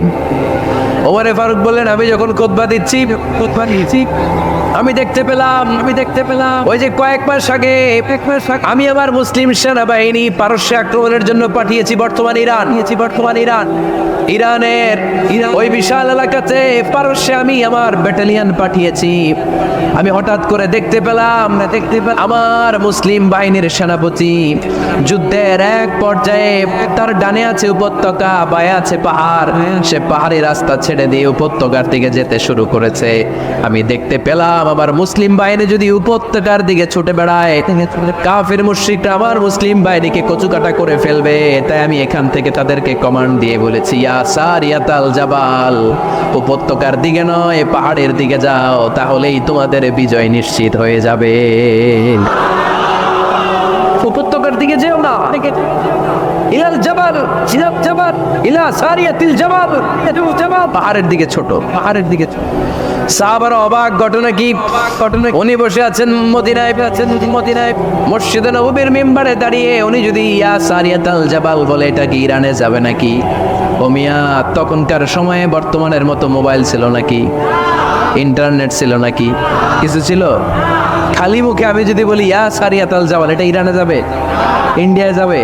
তা ঢাকায় তো যাবেন, ফরিদপুর শহরেই তো বসবে না, ঠিক কিনা? কিন্তু এটা আমিরুল মুমিনিন বিশ্বাসী সাহাবারা বিশ্বাস করে নিল। কিছু মুনাফিক ছিল, এরা কয় না ঝামেলা আছে। এটা তো সম্ভব না। এক কাজ করি, এই সেনাপতি যখন বিজয়ী বেশে মদিনায় ফিরে আসবে আর আমরা ধরবো, এরা দিন গুনতে লাগলো। এই সেনাপতি মুসলিম বাহিনী নিয়ে পারস্য জয় করে কবে ফিরে আসবে? এই মুনাফিকের দলগুলো কখনো সেনাবাহিনীকে অভ্যর্থনা জানাতে যেত না, কিন্তু এইবার সবার আগে মদিনার উপকণ্ঠে যে সেনাপতিদেরকে অভ্যর্থনা জানানোর জন্য ফুল নিয়ে রেডি, ফুল নিয়ে দাঁড়ায় সেনাপতি ঠুকার সাথে সাথে ধরছে, এই সেনাপতি কোথেকে আসছে? কয় পারস্য জয় করে আসছি। কয় এমন দিন, জুমার দিন, দুপুর বেলা যুদ্ধের মাঝখানে আমিরুল মুমিনিনের কণ্ঠের কোন কথাবার্তা শুনছো নাকি? সেনাপতি অবাক, কয় তোমরা জানলা কেমনে শুনছি তো, সুবহানাল্লাহ পড়বেন না? আমরা যুদ্ধে একটা ভয়ঙ্কর অবস্থার মধ্যে ছিলাম, পেছন থেকে শত্রু আমাদেরকে আক্রমণ করতে শুরু করে দিল। ডানে যাব না বায়ে যাব, সামনে যাব নাকি পেছনে যাব, রাস্তা খুঁজে পাচ্ছি না। ডান দিকে ছিল আমাদের উপত্যকার রাস্তা, বাঁ দিকে ছিল পাহাড়ি পথ। আমরা সোজা পথ হবে মনে করে উপত্যকার দিকে ছুটতে আরম্ভ করলাম। হঠাৎ করে আমিরুল মুমিনিনের কণ্ঠ বজ্র কণ্ঠে আমার কানের মধ্যে ভেসে আসলো। আমার মনে হলো আমিরুল মুমিনিন কেমন যেন আমাকে কমান্ড দিচ্ছেন আর বলছেন, ইয়া সারিয়াতাল জাবাল, ডান দিকে উপত্যকার পথে নয়, তাড়াতাড়ি পাহাড়ের দিকে সৈন্য বাহিনী নিয়ে উঠে যা। পাহাড়ের দিকে, আরে ডানেরা, this is wrong track and this is the right track. ওই দিন যদি ওমরে ফারুকের ওই গাইডলাইন, আমিরুল মুমিনিনের কমান্ড যদি আমি না শুনতাম, আজকে বিজয়ের বেশে ফিরতেও পারতাম না, আমাদের চেহারাও তোমরা দেখতে পেতে না। ওমরে ফারুকের ওই কমান্ড, ওই গাইডলাইন অদৃশ্য থেকে শোনার কারণে ওই পারস্যের মধ্যে আমাদেরকে সেই যুদ্ধে বিজয় দান করেছে কে? This is Umar Farooq. বিশ্বনবী বলছেন ওমর, মা লাকিয়াকা শাইতানু সালিকান ফাজ্জান ইল্লা সালাকা ফাজ্জান গায়রা ফাজ্জিক। ওমর, শয়তান ইবলিস যদি তোমার কোনো রাস্তা দিয়ে হাঁটতে দেখে, শয়তান ওই রাস্তা রেখে দিয়ে অন্য রাস্তা দিয়ে হাঁটে। সুবহানাল্লাহ বাড়িতে যায় বললেন। কে বলতেছে? বিশ্বনবী। কার ব্যাপারে? ওমরে ফারুকের ব্যাপারে। শয়তান যদি দেখে যে ওমরে ফারুক এই রাস্তা দিয়ে হাঁটতেছে, এই রাস্তা দিয়ে হাঁটে, শয়তান ওই রাস্তা রেখে দিয়ে অন্য রাস্তা দিয়ে হাঁটে। সুবহানাল্লাহ পড়ে। রাত্রিবেলা আমরা আমাদের বাচ্চা ছেলে মেয়েদেরকে যখন খাওয়াই, বাচ্চারা খেতে চায় না, এরকম হয় আপনাদের ফরিদপুর এলাকায়? এই এলাকায় হয় নাকি? খেতে চায় না বাচ্চারা, এই চকলেট দেখায়া, এই মিনা কার্টুন দেখায়া, এইটা সেইটা এগুলো সেগুলো বলে, গল্প টল্প বলে উলায়া খাওয়ানো লাগে, তাই না? তারপরও খায় না। আমারও ছোট মেয়ে আছে, খেতে চায় না, এইটা সেইটা এমনি সেমনি খাওয়ানো লাগে। তো শেষে না পেরে মা বাবা বলতে বাধ্য হয়, ওই যে ভূত আসতেছে, ভূত আসতেছে, তাড়াতাড়ি খাও, তাহলে যে ভূত ধরবে তোমার, ওই যে বাঘ আসতেছে, তাড়াতাড়ি খাইলে তাহলে বাঘে কামড়াবে। বলি না আমরা? আপনারা কি বলেন? ভূত। আর কি বলেন? আর কি বলেন? হ্যাঁ, আচ্ছা, এক এক জায়গায় এক একটা আমরা বলি, ভূত আসবে, বাঘ খাবে, ভাল্লুক খাবে, তাড়াতাড়ি খাও। মদিনা যখন ওমরে ফারুক আমিরুল মুমিনিন, মদিনার মায়েরাও বাচ্চাদেরকে খাওয়াতে পারতো না, ছোট্ট মেয়েদেরকে খাওয়াতে পারতো না, খাওয়া নিয়ে যন্ত্রণা করতো। বাচ্চারা যখন মদিনায় খেতে চাইতো না রাত্রিবেলায়, মদিনার মায়েরা বলতো, তাড়াতাড়ি খাও, তাড়াতাড়ি খা, নাইলে ওই যে ওমর আসতেছে, This is our superhero. সাইয়েদনা Omar Faruk রাদিয়াল্লাহু তাআলা আনহু শুধু শয়তানি ভয় পেত না, মুনাফিকরাও ভয় পেত, জমের মতো ভয়। শুধু তাই না, আমাদের আম্মাজান বিশ্বনবী সাল্লাল্লাহু আলাইহি ওয়াসাল্লামের স্ত্রীরাও ওমর ফারুককে ভয় পেতেন। সুবহানাল্লাহ কইবেন না? মাঝে মাঝে বিশ্বনবী সাল্লাল্লাহু আলাইহি ওয়াসাল্লামের সাথে আম্মাজান আয়েশার ঝগড়া হতো না? আপনাদের ফ্যামিলিতে ঝগড়া হয় না? হয় না? কার দেখি হয় না? কার দেখি পরে আল্লাহ, অনেক আল্লাহর ওলি আছে তো এই জায়গায়, ঝগড়া হয় না? এই কি কথা কয়, ঝগড়া হয় না বলে? বিশ্বনবীর ফ্যামিলিতে ঝগড়া হয়, আপনার ফ্যামিলিতে হয় না? মিষ্টি ঝগড়া, আর ও বিয়েই করে নাই। They just sit straight up with the flipper. Give me a minute, they say, ঝগড়া তো হবেই, দাম্পত্য জীবনের মজাটাই তো এখানে, মজাটাই তো কখনো ঝগড়া কখনো আনন্দ, একটু বৃষ্টি একটু রোদ, একটু হাসি একটু কান্না, হাসি ভালো লাগা ভালোবাসা শেয়ার করে নেয়া, মিলেমিশে একাকার হয়ে যাওয়া, ঠিক কি না? তো আল্লাহর হাবিব সাল্লাল্লাহু আলাইহি ওয়াসাল্লামের সাথে আম্মা জান আয়েশার ঝগড়া হতো। তো একদিন ঝগড়া হয়ে দুইজন রেগে আছে, খবরদার দুইজন রেগে থাকবেন না, আবার একজন রাগলে আরেকজন থেমে যাবেন, কারণ এই ছোট্ট ঝগড়া থেকে এটা অনেক সময় বিচ্ছেদের দিকে গড়ায়, বিচ্ছেদের দিকে। আমার প্রিয় ফরিদপুরবাসী, ভাবি রেগে গেলে আপনি রাইগেন না, ওই দিন আপনি রাইগেন না, আপনি একটু ঠান্ডা থাকেন। আবার আপনি রেগে গেলে আমার মাইকের আওয়াজ যদি ভাবিরা শুনেন, আপনারা রেগে যায় না, একটু ঠান্ডা থাকবে। দুইজনে রেগে গেলে তো তৃতীয় বিশ্বযুদ্ধ শুরু হবে, তাই না? একজন রেগে গেলে আরেকজন ঠান্ডা, কারণ এই সামান্য ঝগড়া থেকে ইগোর কারণে এটা বিচ্ছেদ আর ডিভোর্স পর্যন্ত গড়ায়। আর শয়তান এখানে উস্কানি দেয়, কারণ ইমানদারদের ফ্যামিলি ভাঙতে পারলে শয়তান সবচেয়ে বড় খুশি হয়, আর ইমানদারদের ফ্যামিলি টিকে থাকলে খুশি হয়ে যায় কে? আম্মা জান আয়েশা রাদিয়াল্লাহু তাআলা আনহার সাথে বিষ্ণু ইসা ইসলামের ঝগড়া হতো মাঝে মাঝে, একবার ঝগড়া হলো বিষ্ণু ইসা ইসলামের রাগ, আম্মা জান আয়েশাও রাগ। তো বিষ্ণু বললেন, আয়েশা ঝগড়া করে আর কতক্ষণ থাকবো, আসো মিটমাট করি। আয়েশা রাদিয়াল্লাহু বললেন, ঠিক আছে মিটমাট করবো, ঠিক আছে মিটমাট। তো বিষ্ণু ইসা ইসলাম বললেন, মিটমাটের জন্য কারে ডাকবো? ওমরে ডাকি। কয় না, ওমরে না, ওমর গালিজ, ওমর অনেক রাগে, আমার ডর লাগে, আমার ডর লাগে। কয় তাহলে তোমার আব্বারে ডাকি। কয় ডাকেন, আব্বারে ডাকি। কয় কি খুশি, মেয়েদের মধ্যে অভ্যাসটা আছে না নাই? তাহলে তোমার আব্বারে ডাকি, ডাকেন, ডেকে নিয়ে আসা হলো। ডেকে নিয়ে আসা আবু বকর রাদিয়াল্লাহু তাআলা আনহু দাঁড়ালেন, আম্মা জান আয়েশা দাঁড়ালেন, বিশ্বনবীও দাঁড়ালেন। বিশ্বনবী বললেন, আয়েশা তোমার আব্বা আসছে, এবার ঘটনা খুলে বলার পালা, তুমি বলবা নাকি আমি বলবো? আম্মা জান আয়েশা বললেন, আপনি বলেন, তবে ওয়ালা তাকুল ইল্লা হাক্কান, যেটা ঘটছে ওইটাই বললেন, মিথ্যা কথা কইেন না। আবু বকর রাদিয়াল্লাহু তাআলা রেগে মেগে আগুন, কি রেগে মেগে আগুন, কি এই কথা তুমি কেমন করে বলো? কেমন করে বিশ্বনবী কি মিথ্যা কথা কখনো বলবে? রেগে মেগে দিলেন মেয়ের গালে এক চড়, মেয়ের গালে এক চড়। বানিয়ে বলতেছি না, মুসনাদ আহমদ ইবনে হাম্বলের হাদিস। বাবার হাতের থাপ্পড়কে আম্মা জান আয়েশা উল্টে বললেন। সাইয়েদনা আবু বকর রাগে গড়গড় করছেন, আবার মারার জন্য তেড়ে গেলেন। এবার বাঁচার জন্য আম্মা জান আয়েশা বিশ্বনবীর পিছনে যে আশ্রয় নিলেন, বিশ্বনবী বাঁচানোর জন্য দুই হাত মেলে দাঁড়িয়ে গেলেন। পড়েন সুবহানাল্লাহ।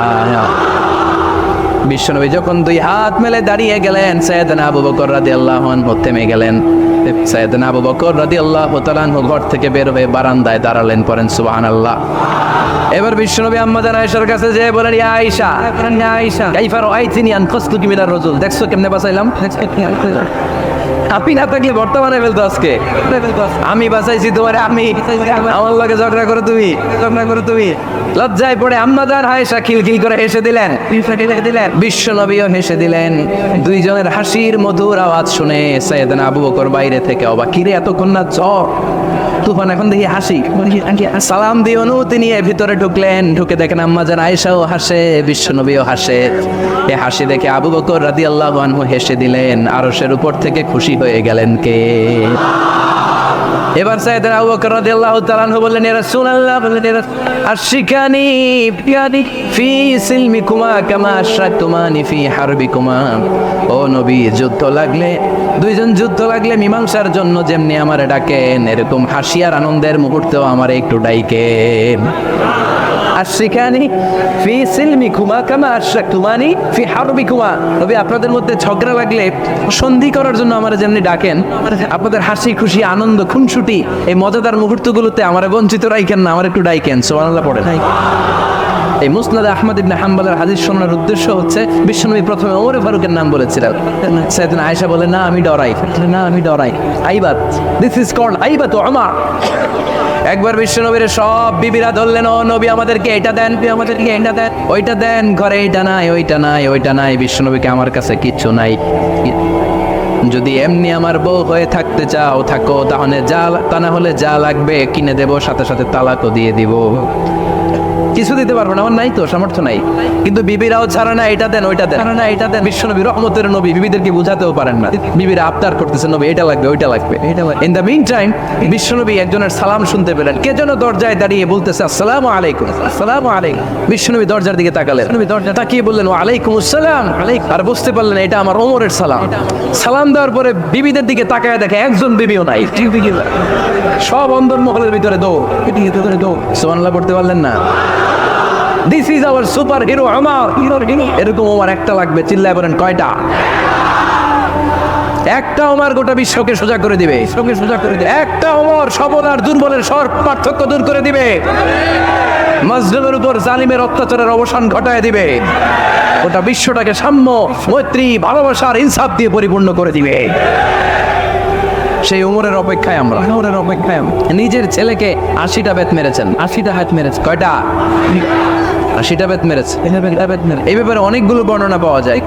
সবচেয়ে সহি বর্ণনা হচ্ছে মুয়াত্তা ইমাম মালিকের বর্ণনা।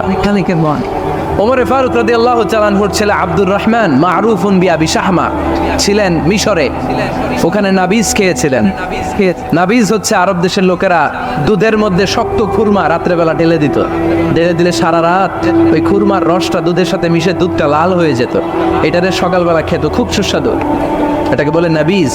কিন্তু এটা রাতে ভিজাইলে সকালেই খাইতে হয়, রেখে দিলে আবার একটু সমস্যা হয়, এটা অনেকটা তারির মতো হয়ে যায়, মাতলামি চলে মাতলামি ফায়ার। তো ওমরে ফারুকের ছেলে নাবিজ খেয়েছেন, মদ খাননি, নাবিজ কিন্তু নাবিজ খাওয়াতে সাকরান চলে এসেছে। সাকরান চলে আসাতে এটা যখন প্রমাণিত হয়েছে, আমর ইবনে আস রাদিয়াল্লাহু তাআলা আনহু ওনাকে 80 বেত মেরেছেন মিশরে। কয় বেত? নিয়ম হচ্ছে সবার সামনে, কিন্তু সবার সামনে না মেরে একটু গোপনে মেরেছে। এই তথ্য যখন ওমরে ফারুকের কাছে এসেছে, উনি বললেন না, মারতে হবে সবার সামনে, আলাদা মাল্লা কেন? ও মদিনায় ফিরে আসলে আমি আবার 80টা মারব। মদিনায় ফিরে আসার পরে সাইয়েদনা ওমরে ফারুক ওই আগের 80টারে আর ধরেন নাই, নিজ হাতে আবার 80টা বেত মেরেছেন।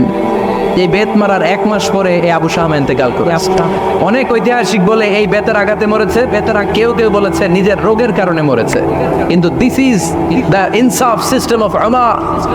নিজের ছেলে বলে ছেড়ে দেয় নাই, এখন নিজের ছেলে হইলে 7 খুন মাফ, নেতার ছেলে হইলে 10 খুন মাফ, এলাকার মরণের ছেলে হইলে 10 খুন মাফ। নো পার্সিয়ালিটি ইন ইসলাম, ইসলামে পার্সিয়ালিটি নাই। আপনি নেতার ছেলে হন, আপনি বিজনেস ম্যাগনেটের ছেলে হন, আপনি যেই হন না কেন, ইসলামের দৃষ্টিতে সবাই সমান। চিল্লায় বলেন ঠিক কিনা? বনু মখজুমিয়া গোত্রের এক নারী চুরিতে ধরা পড়ল, সাহাবারা বললেন নবী মদিনার সবচেয়ে ভেরি প্রেস্টিজিয়াস এন্ড ডিগনিফাইড ফ্যামিলির মেয়ে, আপনি হাত কাটেন না, কারণ ইসলামের নিয়ম চুরি করলে কি কেটে দাও? বিশ্বনবী বলেন বলো কি? বলো হাত না কাটার জন্য তোমরা আমাকে রেকমেন্ড করছো? এটা আল্লাহর আইন, পৃথিবীর কেউ রেকমেন্ড করলো শোনার ক্ষমতা আমার নাই, কারণ আইনটা দিয়েছে কে? লাউ কানাত ফাতিমাতু বিনতি মুহাম্মাদিন সারাকাত লাকাতা মুহাম্মাদুন ইয়াদাহা। আরে বনু মাকসুমিয়া মেয়ে তো দূরের কথা, আমার কলিজার টুকরা ফাতেমাও যদি আজ চুরিতে ধরা পড়তো, তার হাত কেটে দিতে আমি 1 মিনিটও দেরি করতাম না। দিস ইজ ইসলাম। এই হচ্ছে ওমরে ফারুকের মানাকিব। এরকম ওমরে ফারুক কয়টা লাগবে?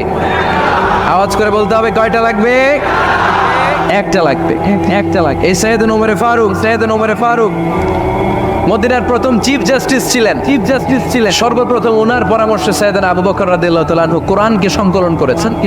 আমরা এই যে কোরআন পড়ি 30 পারা, এমদাদিয়া লাইব্রেরির 114টা সূরা, কত সুন্দর সন্নিবেশ করা হয়েছে, এখানে সাজানো হয়েছে। আল্লাহর হাবিব সাল্লাল্লাহু আলাইহি ওয়াসাল্লামের সময় কি এরকম কোরআন ছিল নাকি? ছিল।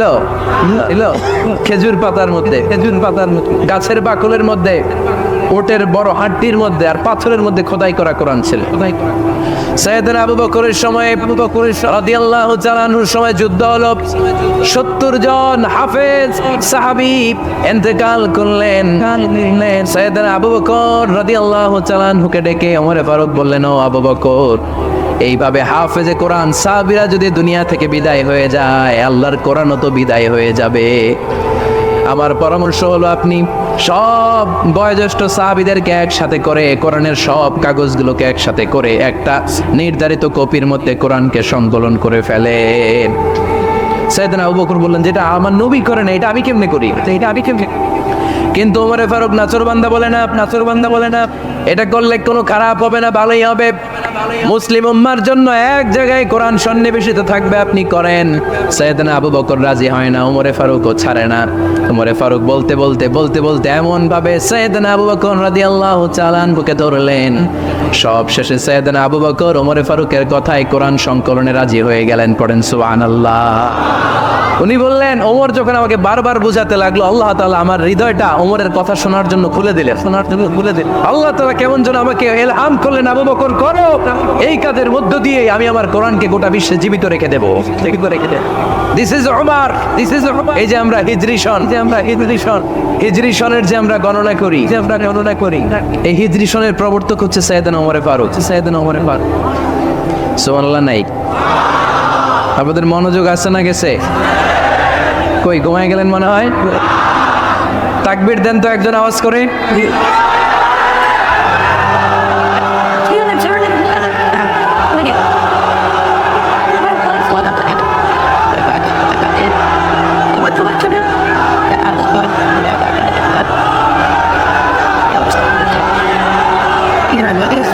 মাশাআল্লাহ, মাশাআল্লাহ। বসেন, বসেন, এখনই শেষ করে দেব কিছু সময়ের মধ্যে। আমরা একসাথে বিদায় নেব ইনশাআল্লাহ। ওঠা বসা করবেন না, বসেন।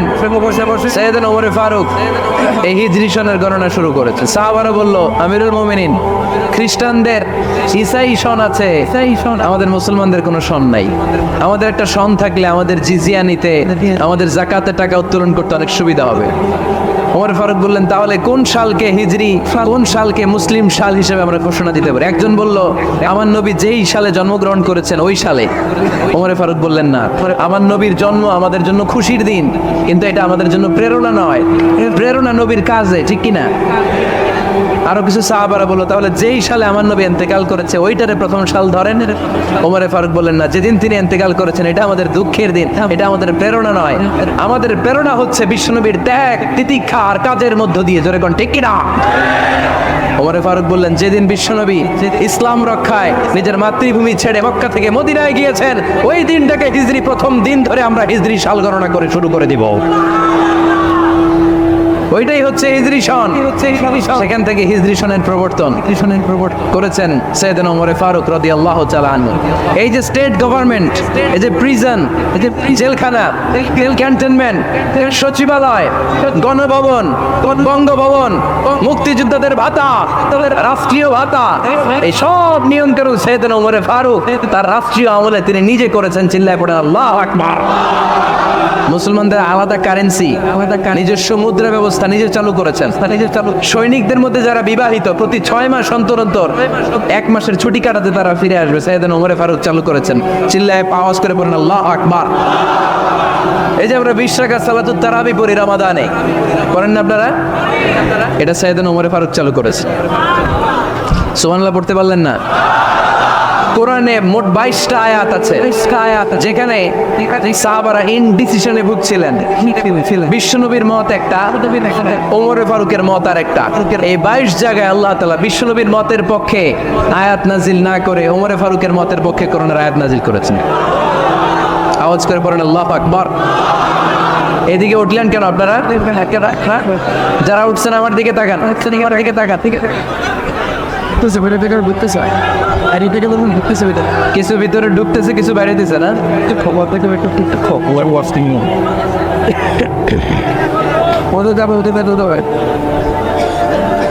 সাইয়েদনা ওমর ফারুক। আমরা সাহাবীদের জীবন চরিত পড়তে চাই না। কত যে অনুপ্রেরণামূলক দৃষ্টান্ত সাইয়েদনা ওমর ফারুক আমাদের জন্য রেখে গিয়েছে। ওমর ফারুক যখন খলিফা, দিনের বেলায় যদি রাষ্ট্রে কোনো নিয়ম জারি করতেন, দিনের বেলায় জনগণকে কোনো বিষয়ে যদি নিষেধ করতেন, রাত্রে বেলায় খাওয়ার সময় ফ্যামিলি মেম্বারদের সবাইকে বলতেন, দিনের বেলা আমি জনগণকে এই কাজ করতে নিষেধ করেছি, তোমরা আমার ফ্যামিলি মেম্বার, খবরদার তোমরা এই কাজ করো না। জনগণ করলে যতটুকু শাস্তি, তোরা করলে পাবি ডবল শাস্তি। সুবহানাল্লাহ কইবেন না? আমাদের নেতারা ওই বাড়ির বিচার করে, ওই বাড়ির মায়ের বিচার, ওই বাড়ির পোলার বিচার। নিজের পোলা গাঞ্জা টানে, আছে না নাই? নিজের মেয়ে অপরাধ করে, আছে না নাই? কি নেতা ছিলেন ওমরে ফারুক? আগে নিজের ঘর সামলিয়েছেন, আগে নিজেকে সামলিয়েছেন, নিজের ঘর ঠিক করেছেন। বলেছেন জনগণ করলে যত ব্যাদ, তোরা করলে ডবল ব্যাদ, ডবল ব্যাদ। This is call leader, this is call leader. ঠিক কিনা? এক বাবা এসে বললেন, ওমরে ফারুক আমার ছেলে কথা শুনে না, ছেলে কথা শুনে বেয়াদব, বেয়াদব। ওমর ফারুক ছেলেরা ডাকলেন, বাবা তুমি তোমার আব্বাজানের কথা শোনো না, এটা তো কবিরা গুনাহ। ছেলে বলে, ওমরে ফারুক সব দায়িত্ব আল্লাহ ছেলে মেয়েদেরকে দিয়েছে, বাবা মাকে কোনো দায়িত্ব দেয় নাই। ওমর ফারুক বললেন, অবশ্যই দায়িত্ব দিয়েছে। তাহলে বলেন আমার বাবার দায়িত্ব কি? উনি বললেন, প্রাইমারিলি প্রথমত 3 দায়িত্ব। আইয়ান তাকিয়া উম্মা, পৃথিবীর প্রতিটি বাবার উচিত ছেলেদের মেয়েদের জন্য ভালো মায়ের ব্যবস্থা করা। 2 নম্বরে আইয়ুহসিনা ইসমা, সুন্দর তার একটা নাম রেখে দেয়া। 3 নম্বর ইউআল্লিমাহুল কিতাব, তার আল্লাহর কিতাব শিক্ষা দেওয়া। এবার ছেলেকে আমার আব্বা 3টার একটাও করে নাই। এবার ওমর ফারুক রেগে গেলেন, বাবার কাঁধে ধরলেন, বললেন তুই ছেলের জন্য বিচার নিয়ে আসলি, তোর 3টা দায়িত্বের একটাও তুই পালন করিস নাই। ছেলে বলে, আমিরুল মুমিনিন আমার মা নর্তকী, আমার মা মাজুসি, আমার মায়ের মধ্যে কোনো আদব কাদব নাই, সুন্দরী দেখে আমার মারে বাবা বিয়ে করছে, আমার মায়ের কাছ থেকে জীবনে কিছু শিখি নাই। 2 নাম্বার সাম্মানি খানফাসা, আমার বাবা আমার নাম রেখেছে চামচিকা। কি নাম রাখছে? এটার নাম হইলো একটা, এরকম উল্টা পাল্টা নাম আছে না? নাই না, এগুলো রাখবেন না। আব্দুল্লাহ রাখবেন, আব্দুর রহমান রাখবেন। আর একটা কি বলছে আজকে? হুযায়ফা রেখে দিয়েন।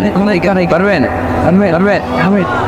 ওয়ালাম ইউআল্লিমনি হারফাম মিন কিতাবিল্লাহ আমিরুল মুমিনিন। শুধু তাই না, আল্লাহর কোরআনের একটা অক্ষর আমার বাবা কোনোদিন আমারে শিক্ষা দেয় নাই। ওমর ফারুক রেগে গেলেন, এবার বাবার কান্দে দইরা মারতে শুরু করলেন। তুই পোলার নামে বিচার নিয়ে আইছিস, তোরে বাইট দিব আগে, এরকম নেতার দরকার আছে না নাই? মদিনায় এক লোক তার বউরে রাগের চোটে 100 তালাক দিয়ে ফেলছে। কয় তালাক দেয়ার নিয়ম? কয়টা দিছে? কয়টা?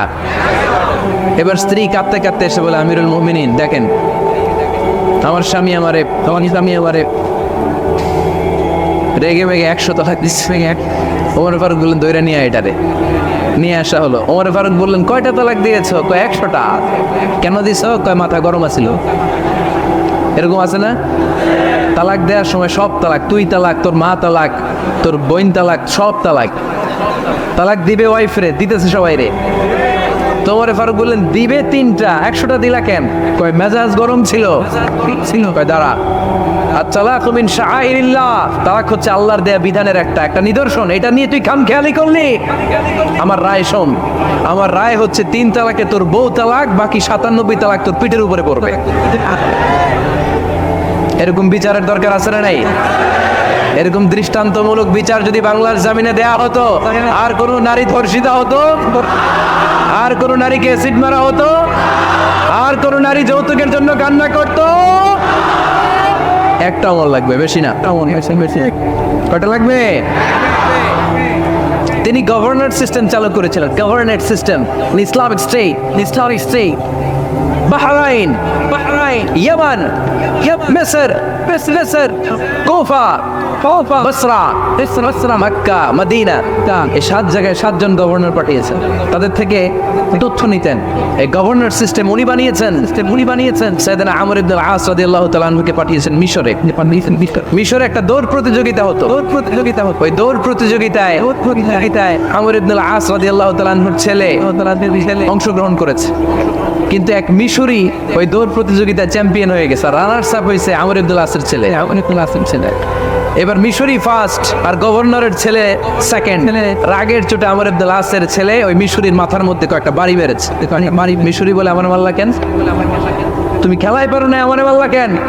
কয় আনা ইবনুল আকরামিন, আমি গভর্নরের পোলা, আমি যা বলবো এটাই হবে, আমার উপরে কথা নাই। মিশরি ওইখানে আর ঝগড়া বাঁধায় নাই, মনে দুঃখ নিয়ে মদিনায় চলে আসলেন। এসে বললেন, আমিরুল মুমিনিন, আপনি আমর ইবনে আল-আস রাদিয়াল্লাহু তাআলা আনহুকে মিশরের গভর্নর বানিয়ে পাঠিয়েছেন। একটা প্রতিযোগিতায় আমি চ্যাম্পিয়ন হয়েছি, ওনার ছেলে হয়েছে রানার আপ। কেন সে চ্যাম্পিয়ন হতে পারে নাই? এই কারণে আমার মাথায় লাঠি দিয়ে 3টা বাড়ি মেরে বিচারটা দিছে কার দরবারে? কথা বুঝেন নাই বোধহয়। ওমর ফারুকের দরবার। ওমর ফারুক বললেন, চাই আগামী বছরের অমুক তারিখ আমি সব গভর্নরদেরকে ডেকে হিসাব নেই, তো ওই দিন তুই থাকবি, পারবি না? বিষ্ণু বলে, পারবে মানে অবশ্যই পারবে, অবশ্যই পারবে। ওই দিন 7 রাজ্য থেকে 7 গভর্নর হাজির, গভর্নরদের ছেলেরাও হাজির, মিশরীয় হাজির। 7 গভর্নরের কাছ থেকে 7 এলাকার খোঁজ খবর নেয়ার পরে ওমরে ফারুক বললেন, আইন আল মিসরি, মিশরি লোকটা কই, এদিকে আয়। মিশরি সামনে আসার পরে বলল, আমর ইবনুল আস, তুমি মিশরের গভর্নর, তোমার ছেলে সহ তুমি আসো। আমর ইবনুল আস এসে সামনে বসে রইলেন। এবার বললেন, আমর ইবনুল আসের ছেলে, তুমি নাকি ইবনুল আকরামিন গভর্নরের ছেলে, তুমি যা বলবা মিশরে নাকি তাই হবে, তোমার নাকি অনেক দাপট। নিজে একটা লাঠি এনে মিশরীর হাতে দিয়ে বলল, এবার তোর মাথায় যতটা মারছে তুই ততটা গুনে গুনে মার, আমি দেখবো। আমর ইবনুল আস দেখবে, আমর ইবনুল আসের ছেলেরে তুই এখানে মার। সে বলতেছে, থাক, আপনি বলছেন এতেই যথেষ্ট, মারা লাগবে না, আমি মাফ করে দিলাম। ওমরে ফারুক বলল, মার ওর মাথার মধ্যে। মিশরি ওমরে ফারুকের ধমক শুনে ভয়ে ভয়ে 3টা বাড়ি মারল। এই বাড়ি মারা দেখেও ওমরে ফারুকের হৃদয় ঠান্ডা হয় নাই। লজ্জায় আমর ইবনুল আস, বয়স হয়ে গিয়েছে সাহাবা, মাথা তখন টাক, মাথায় চুল নাই, লজ্জায় মাথাটা হেট হয়ে মাথাটা নিচু করে রেখেছে। এবার রাগের চোটে ওমরে ফারুক বললেন, এবার আমর ইবনুল আসের টাক মাথার মধ্যে একটা মার। কেন ছেলেকে শিক্ষা দিতে পারে নাই? ইয়া আমর ইবনুল আস, মাতা জাআলতুমুন নাস আবিদা, তোমরা কখন মিশরীদেরকে নিজেদের দাস বানায় নিলা? ওয়াকাদ ওয়ালাদাতুহুম উম্মুহুম আহরারা, আর ওদের মায়েরা তো ওদেরকে স্বাধীন সন্তান হিসেবে প্রসব করেছে। মানুষদের উপর ক্ষমতাগিরি করার জন্য গভর্নর পাঠাই নাই। খবরদার, জনগণ তাদেরকে দেখভাল করার জন্য তোমাদেরকে পাঠানো হয়েছে, তাদের উপর কোনো অত্যাচার করার জন্য নয়। চিল্লায় বলেন ঠিক কি না? এরকম নেতা কয়টা লাগবে? কয়টা? ওই নেতার নাম কি? ওমর। 22 জায়গায় বিশ্বনবী কয় একটা, ওমরে ফারুক বলে আরেকটা। আল্লাহ বলে, বিশ্বনবী আপনার পক্ষে আমি আয়াত নাজিল করতে পারলাম না, আমি ওমরের পক্ষে নাজিল করে দিলাম। বিশ্বনবী বলতেন, ইন্নালি কুল্লি উম্মাতিন মুহাদ্দাস, সব উম্মতের মধ্যে, সব নবীদের উম্মতের মধ্য থেকে একজন করে আল্লাহ তাকে মুহাদ্দিস বানাতো। মুহাদ্দিস না, মুহাদ্দাস। মুহাদ্দাস মানে এমন লোক যিনি যা ভাবতো ওই ভাবনাটাই আল্লাহ আয়াত হিসেবে নাজিল করে দিতেন। বিশ্বনবী বলেন, আমার উম্মতের মধ্যে মুহাদ্দাস হচ্ছে সাইয়েদনা ওমর। মদিনার সবচেয়ে বড় মুনাফিকের নাম আব্দুল্লাহ ইবনে উবাই ইবনে সালুল। সব মুনাফিকদের সরদার, কিন্তু এই মুনাফিকের ছেলেটা হলো পাক্কা ইমানদার। এই ছেলের নাম হলো আব্দুল্লাহ। আওয়াজ করে বলেন, ছেলের নাম কি? আব্দুল্লাহ ইবনে উবাই ইবনে সালুল মুনাফিক সরদার যখন ইন্তেকাল করলো, সাইয়েদনা আব্দুল্লাহ রাদিয়াল্লাহু তাআলা আনহু বিশ্বনবীর কাছে এসে চোখের পানি ছেড়ে ডেকে বলে, নবী আপনিও জানেন, আমিও জানি, মদিনার সবাই জানে আমার আব্বা মুনাফিকদের সরদার, কিন্তু আমার মন তো মানে না, আমার তো পিতা, আমার তো বাবা লাগে, আমার তো মন মানে না। আপনিও জানেন মুনাফিক, আমিও জানি মুনাফিক। নবী আপনার দরবারে কিছু আমি চাই না, আপনার গায়ের একটা জামা দেন, আপনার জামাটা পরিয়ে আমার বাবারে দাফন দিব। এর উসিলায় যদি আমার আব্বারে আল্লাহ মাফ করে দেয়, দয়ার নবী মায়ের নবী জামা খুলে দিয়ে দিলেন। পড়েন সুবহানাল্লাহ। আব্দুল্লাহ রাদিয়াল্লাহু তাআলা আবার আবদার চললেন, নবী জানি আমার বাবা মুনাফিক, কিন্তু আমার তো বাবা আপনার দরবারে ফরিয়াদ, আপনি নিজে যে আমার বাবার জানাজার নামাজের ইমামতি করবেন। দয়ার নবী মায়ার নবী জানাজার নামাজে যেতে চাইলেন। ওমরে ফারুক বললেন, নবী না, খবরদার আপনি উবাই ইবনে সালুলের জানাজায় যাবেন না। বিশ্বনবী জোর করে যেতে চাইলেন, সাইয়েদনা ওমরে ফারুক বিশ্বনবীর জামা পেছন থেকে টেনে ধরলেন। আল্লাহু আকবার। যাবেন না আপনি, ওমর ফারুকের হাত থেকে হ্যাচকা টান মেরে জুব্বা টান দিয়ে বিশ্বনবী জানাজায় চলে গেলেন। রব্বুল আলামিন আয়াত নাজিল করলেন, ইস্তাগফির লাহুম আও লা তাস্তাগফির লাহুম ওয়া ইন তাস্তাগফির লাহুম ৭০ মাররাতান ফালা ইয়াগফিরাল্লাহু লাহুম। নবী গো, একবার নয়, দুইবার নয়, ৭০ বারও যদি এই মুনাফিকের জন্য আপনি ক্ষমা চান, তার জন্য ক্ষমা নাই, তার জন্য আছে জাহান্নাম।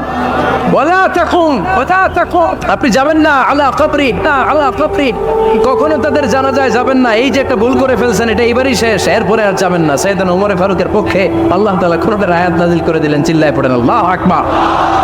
এভাবে 22টা জায়গায় ওমরে ফারুক যা বলেছে এটা নিয়ে একটা আলাদা আলোচনা হইতে হবে, আলাদা একটা আলোচনা লাগবে যে 22টা আয়াতে আল্লাহ তাআলা বিশ্বনবীর পক্ষে কোরআনের আয়াত নাজিল না করে সাইয়েদনা ওমরে ফারুকের পক্ষে আয়াত নাজিল করেছেন। চিল্লায় পড়েন সুবহানাল্লাহ। ওই ওমরে ফারুককে আমাদের মডেল বানানোর দরকার আছে না নাই? ওই ওমরে ফারুকের জীবনী আমাদের ছেলে মেয়েদেরকে পড়ানোর দরকার আছে না নাই? আমাদের ভবিষ্যৎ প্রজন্ম এগুলো জানে না। ওরা সালমান খান দেখে বড় হয়, ওরা শাহরুখ খান দেখে বড় হয়, ওরা ঋত্বিক রোশনকে দেখে বড় হয়। ওরা মনে করে যে এরাই বড় সুপার হিরো। আমাদের যে কত বড় সুপার হিরো আছে এরা জানেই না। নতুন প্রজন্মের কর্ণকহরে সাইয়েদনা ওমরে ফারুকের ইতিহাস পৌঁছে দেওয়ার দরকার আছে না নাই? ওমরে ফারুকের ইন্তেকালের ঘটনাটা বলেই আমরা মোনাজাতের দিকে যাব। শুনবেন? শুনতে চান? উনি স্বপ্নে দেখলেন একটা লাল মোরগ ওনাকে 3টে ঠোকর মেরেছে। কয়টা? উনি জুমার নামাজে জিলহজ মাসের শেষ সপ্তাহে জুমার নামাজে বললেন যে একটা লাল মোরগ 3টে ঠোকর মেরেছে। মুগীরা ইবনে শুবা রাদিয়াল্লাহু তাআলা আনহুর দাস আবু লুলু আল মাজুসি এই লোকটা খঞ্জর বানাতে পারতো। মুগীরা রাদিয়াল্লাহু তাআলা আনহুর দাস। মুগীরা প্রতিদিন 4 দিরহাম করে চার্জ করতো যেহেতু দাস। সে এসে বিচার দিল, আমিরুল মুমিনিন মুগীরা আমার থেকে বেশি টাকা চায়, জুলুম করে। ওমরে ফারুক বললেন তাই? তুমি কি কাজ জানো? বলে আমি খঞ্জর বানাতে জানি। বাড়ি কই? পারস্য। আরে তুমি খঞ্জর বানাতে জানলে তো 4 দিরহাম অনেক কম। সে তো আরো বেশি টাকা নেওয়া দরকার ছিল তোমার থেকে। আবু লুলুর এই কথা পছন্দ হয় নাই। সে কয় ওমর তুই সবারে দয়া দেখাও আর আমার ক্ষেত্রে কঠিন নিয়ম বানাইলা, দাঁড়াও এই নিয়ম তোমারে আমি দেখাবো। এই রাগে সে বাড়িতে যে একটা খঞ্জর বানালো। কি বানালো? খঞ্জর চেনেন? ছোট্ট ছুরি। কিছুদিন আগে ওমানের সুলতান কাবুস ইন্তেকাল করেছে। জানেন আপনারা? ওনার এই কোমরের মধ্যে খঞ্জর থাকতো। ছবিতে দেখছেন? আরব শায়েখ যারা সুলতান আমির কোমরে কি থাকে? ছোরা থাকে, খঞ্জর। সে বাসায় যে একটা খঞ্জর বানালো, যেই খঞ্জরের 2 মাথা, লাহু রাসান ওয়া মাকবাদাতুহু ফি ওয়াসাতি, আর ধরার হ্যান্ডেলটা মাঝখানে, এদিকেও ছুরি যাতে এইভাবে মারা যায়।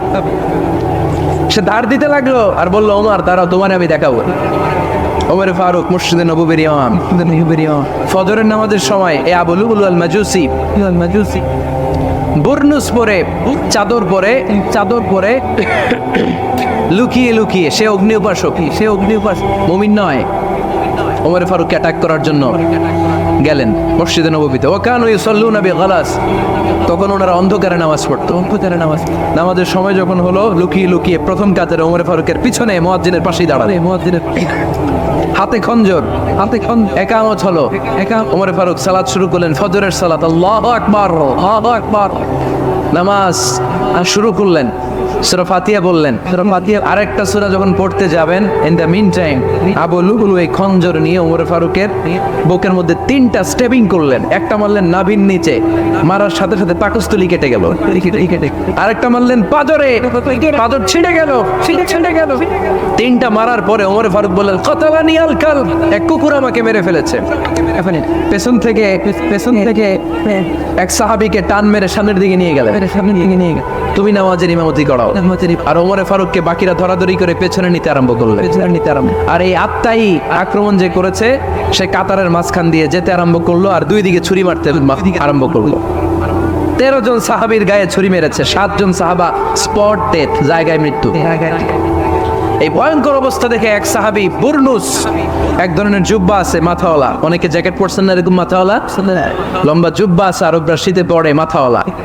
এই মাথাওয়ালা জুব্বা বের করে এক সাহাবী জালের মতো তার দিকে উড়ায় ওই বুরনুসের মধ্যে পেঁচিয়ে আবু লুলু মাটিতে পড়ে গেল আর সুইসাইড করে ফেললো। নিজের বুকে নিজে মেরে আত্মহত্যা।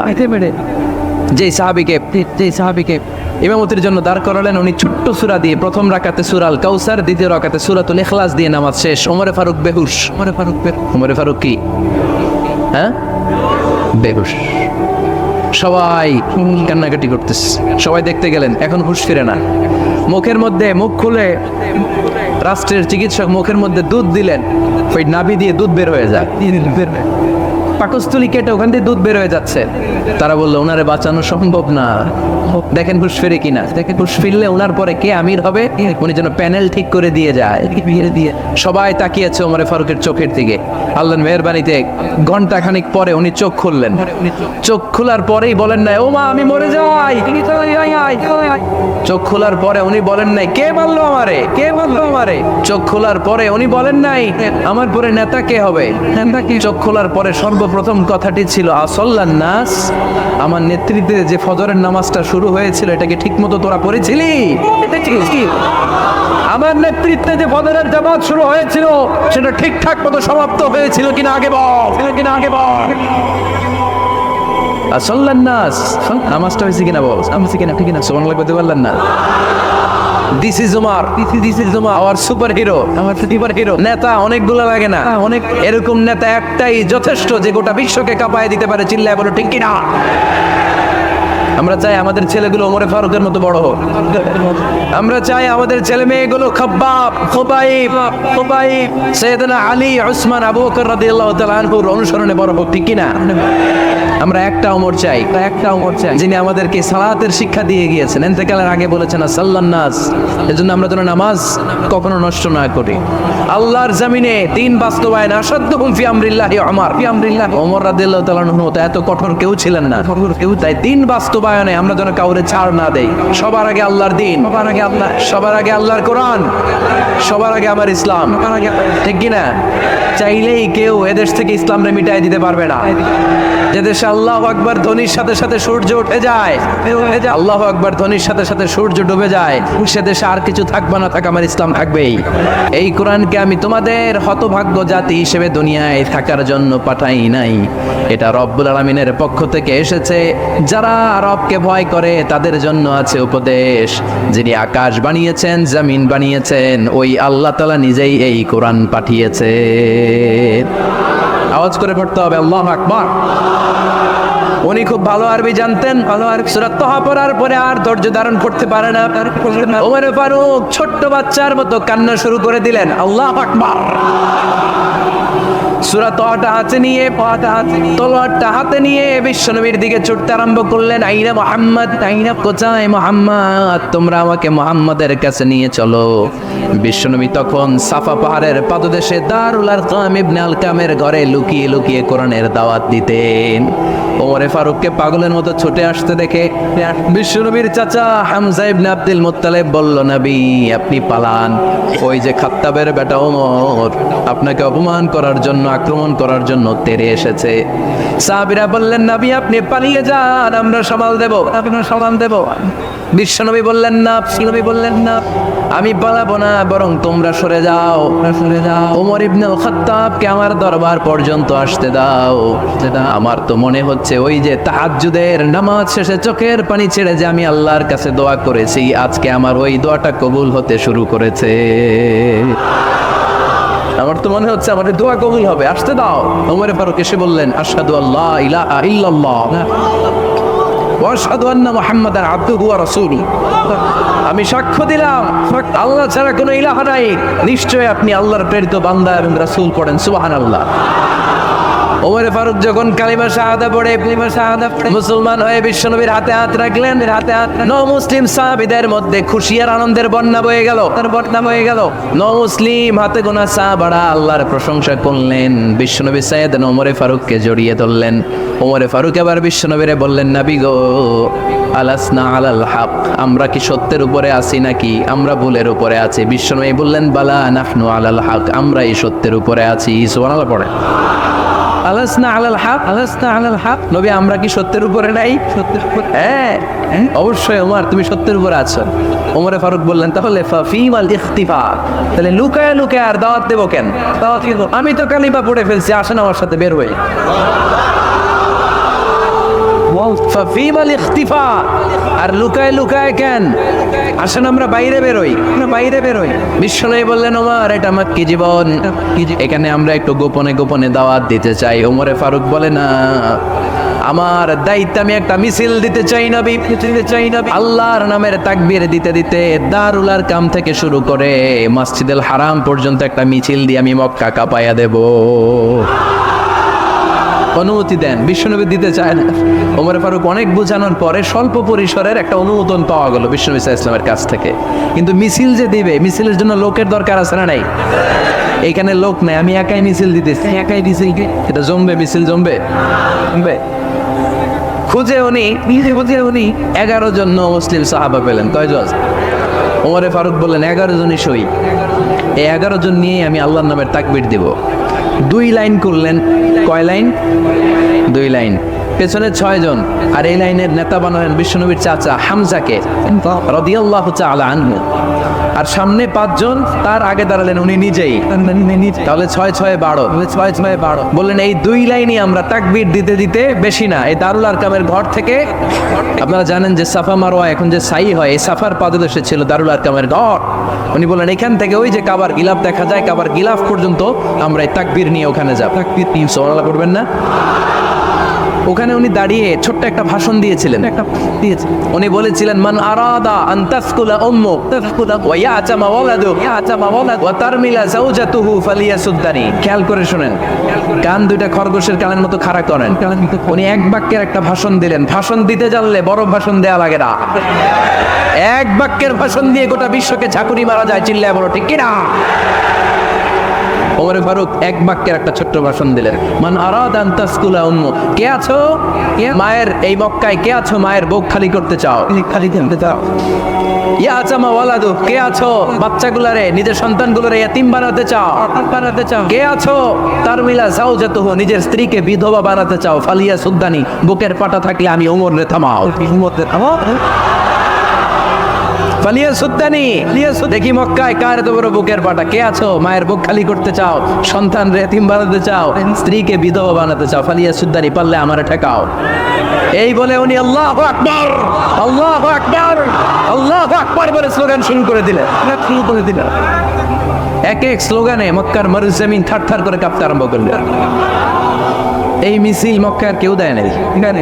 মিছিলের আওয়াজ শুনে আবু জাহেল বাইরিস, উতবা বাইরিস, শাইবা, ওয়ালিদ ইবনে মুগীরা সব বের হয়েছে। কি রে, আমার এলাকায় এত বড় স্লোগান, কার এত সাহস? বের হয়ে দেখে মিছিলের সামনে ওমর রে দেখে দিছে একদম। কারণ ওমরে ফারুককে থামানোর মতো বাপের বেটা মক্কায় দ্বিতীয়টা কেউ ছিল না। আওয়াজ করে বলে ঠিক কিনা? ওমরে ফারুক আল্লাহু আকবার বলে স্লোগান দিতে দিতে মসজিদুল হারামের ভেতরে ঢুকে গেল। কাবার গিলাফ ধরার পরে সেদিন মিছিল থেমেছে। ওই আল্লাহর নামের স্লোগান সেদিন কেউ থামাতে পারে নাই, কিয়ামত পর্যন্ত কেউ থামাতে পারবে না। চিল্লায় বলো ঠিক কিনা?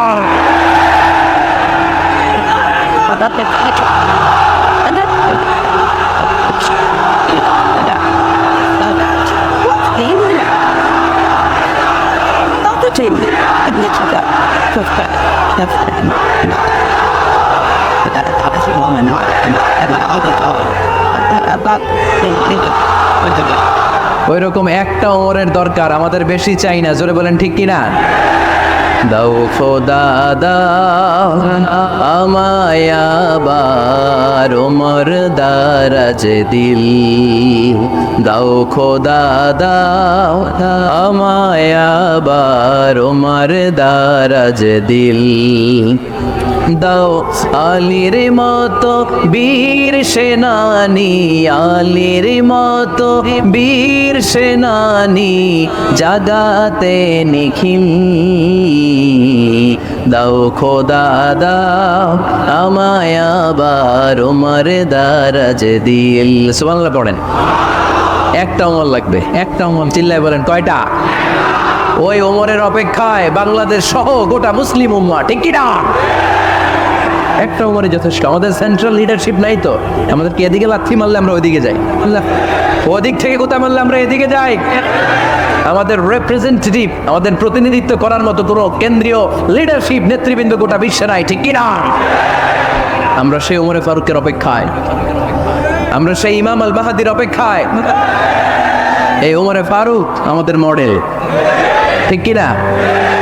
থার্ড ইন পজিশন এই পুরা উম্মতের মধ্যে ওনার পজিশন নাম্বার 3। 1 নাম্বার পজিশন বিশ্বনবীর, কার? 2 নাম্বার পজিশন কার? আবু বকর। 3 নাম্বার পজিশন কার? ওমরে ফারুকের। বিশ্বনবী বলতেন লা নবিয়্যা বা'দি, লা নবিয়্যা বা'দি, আমার পরে কোনো নবী নাই, ওয়ালা রাসূলা, আমার পরে কোনো রাসূলও নাই। আমার নবীর পরে আর কোনো নবী আছে? আমার নবীর পরে আর কোনো রাসূল আছে? এই যে কাদিয়ানি যে একটা সম্প্রদায় আছে, এরা কি মুসলিম নাকি অমুসলিম? মুসলিম সম্প্রদায়ের সাথে এদের কোনো সম্পর্ক নাই। চিল্লা বলেন ঠিক কিনা?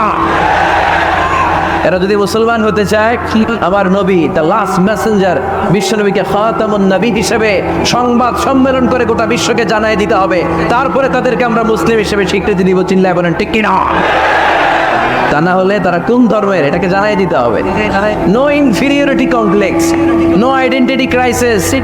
আইডেন্টিটি ক্রাইসিসে থাকা যাবে না। আপনারা কোন ধর্মের এটা জানাই দেন। আপনারা বিশ্ব নবীরও শেষ নবী মানবেন না, আবার মুসলিম বলেও নিজেদেরকে ট্যাগ লাগাতে চাইবেন। সাধারণ মুসলমানরা এটা এই ধোঁকাবাজি মানে না। চিল্লায় বলেন ঠিক কিনা? আমার নবীর পরে কোনো নবী নাই, আমার রাসূলের পরে কোনো রাসূল নাই, ঠিক কিনা? আল্লাহর হাবিব বলতেন, লাউ কানা বা'দি নাবিয়্যুন লাকানা উমর, তবে আমার পরে যদি নবী হওয়ার যোগ্যতা কারো থাকে, আমার উমরের ওই যোগ্যতা আছে। সুবহানাল্লাহ পড়েন।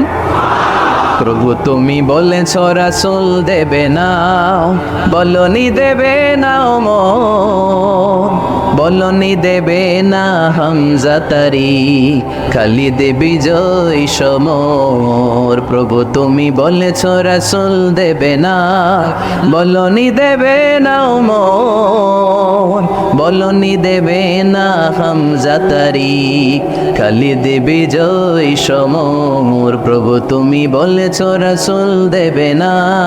সুবহানাল্লাহ পড়েন। এজন্য আমরা একটা ওমর চাই, একটা ওমর চাই। কয়টা? বেশি লাগবে? নেতার মতো নেতা কয়টা লাগে? জোরে বলেন কয়টা? Enough, enough, enough, that's enough. Omar Farooq, our superhero. ওনার সাথে বিশ্বনবী সাল্লাল্লাহু আলাইহি ওয়াসাল্লামের মুসাহারার সম্পর্ক ছিল। ওমরে ফারুক যে বিশ্বনবীর শ্বশুর, এটা অনেকে জানেই না। ওমরে ফারুক রাদিয়াল্লাহু তাআলা আনহু বিশ্বনবীর শ্বশুর ছিলেন। এটা আজকে নতুন শুনছেন। কে হাত তুলে দেখছেন? হুজুর সঠিক বলছি না আমি? অনেকে আমরা জানি না। মাশাআল্লাহ, জানতে লজ্জা নাই, শিখতে লজ্জা নাই। লজ্জা হচ্ছে অজ্ঞতায় আর মূর্খতায়, ঠিক কি না?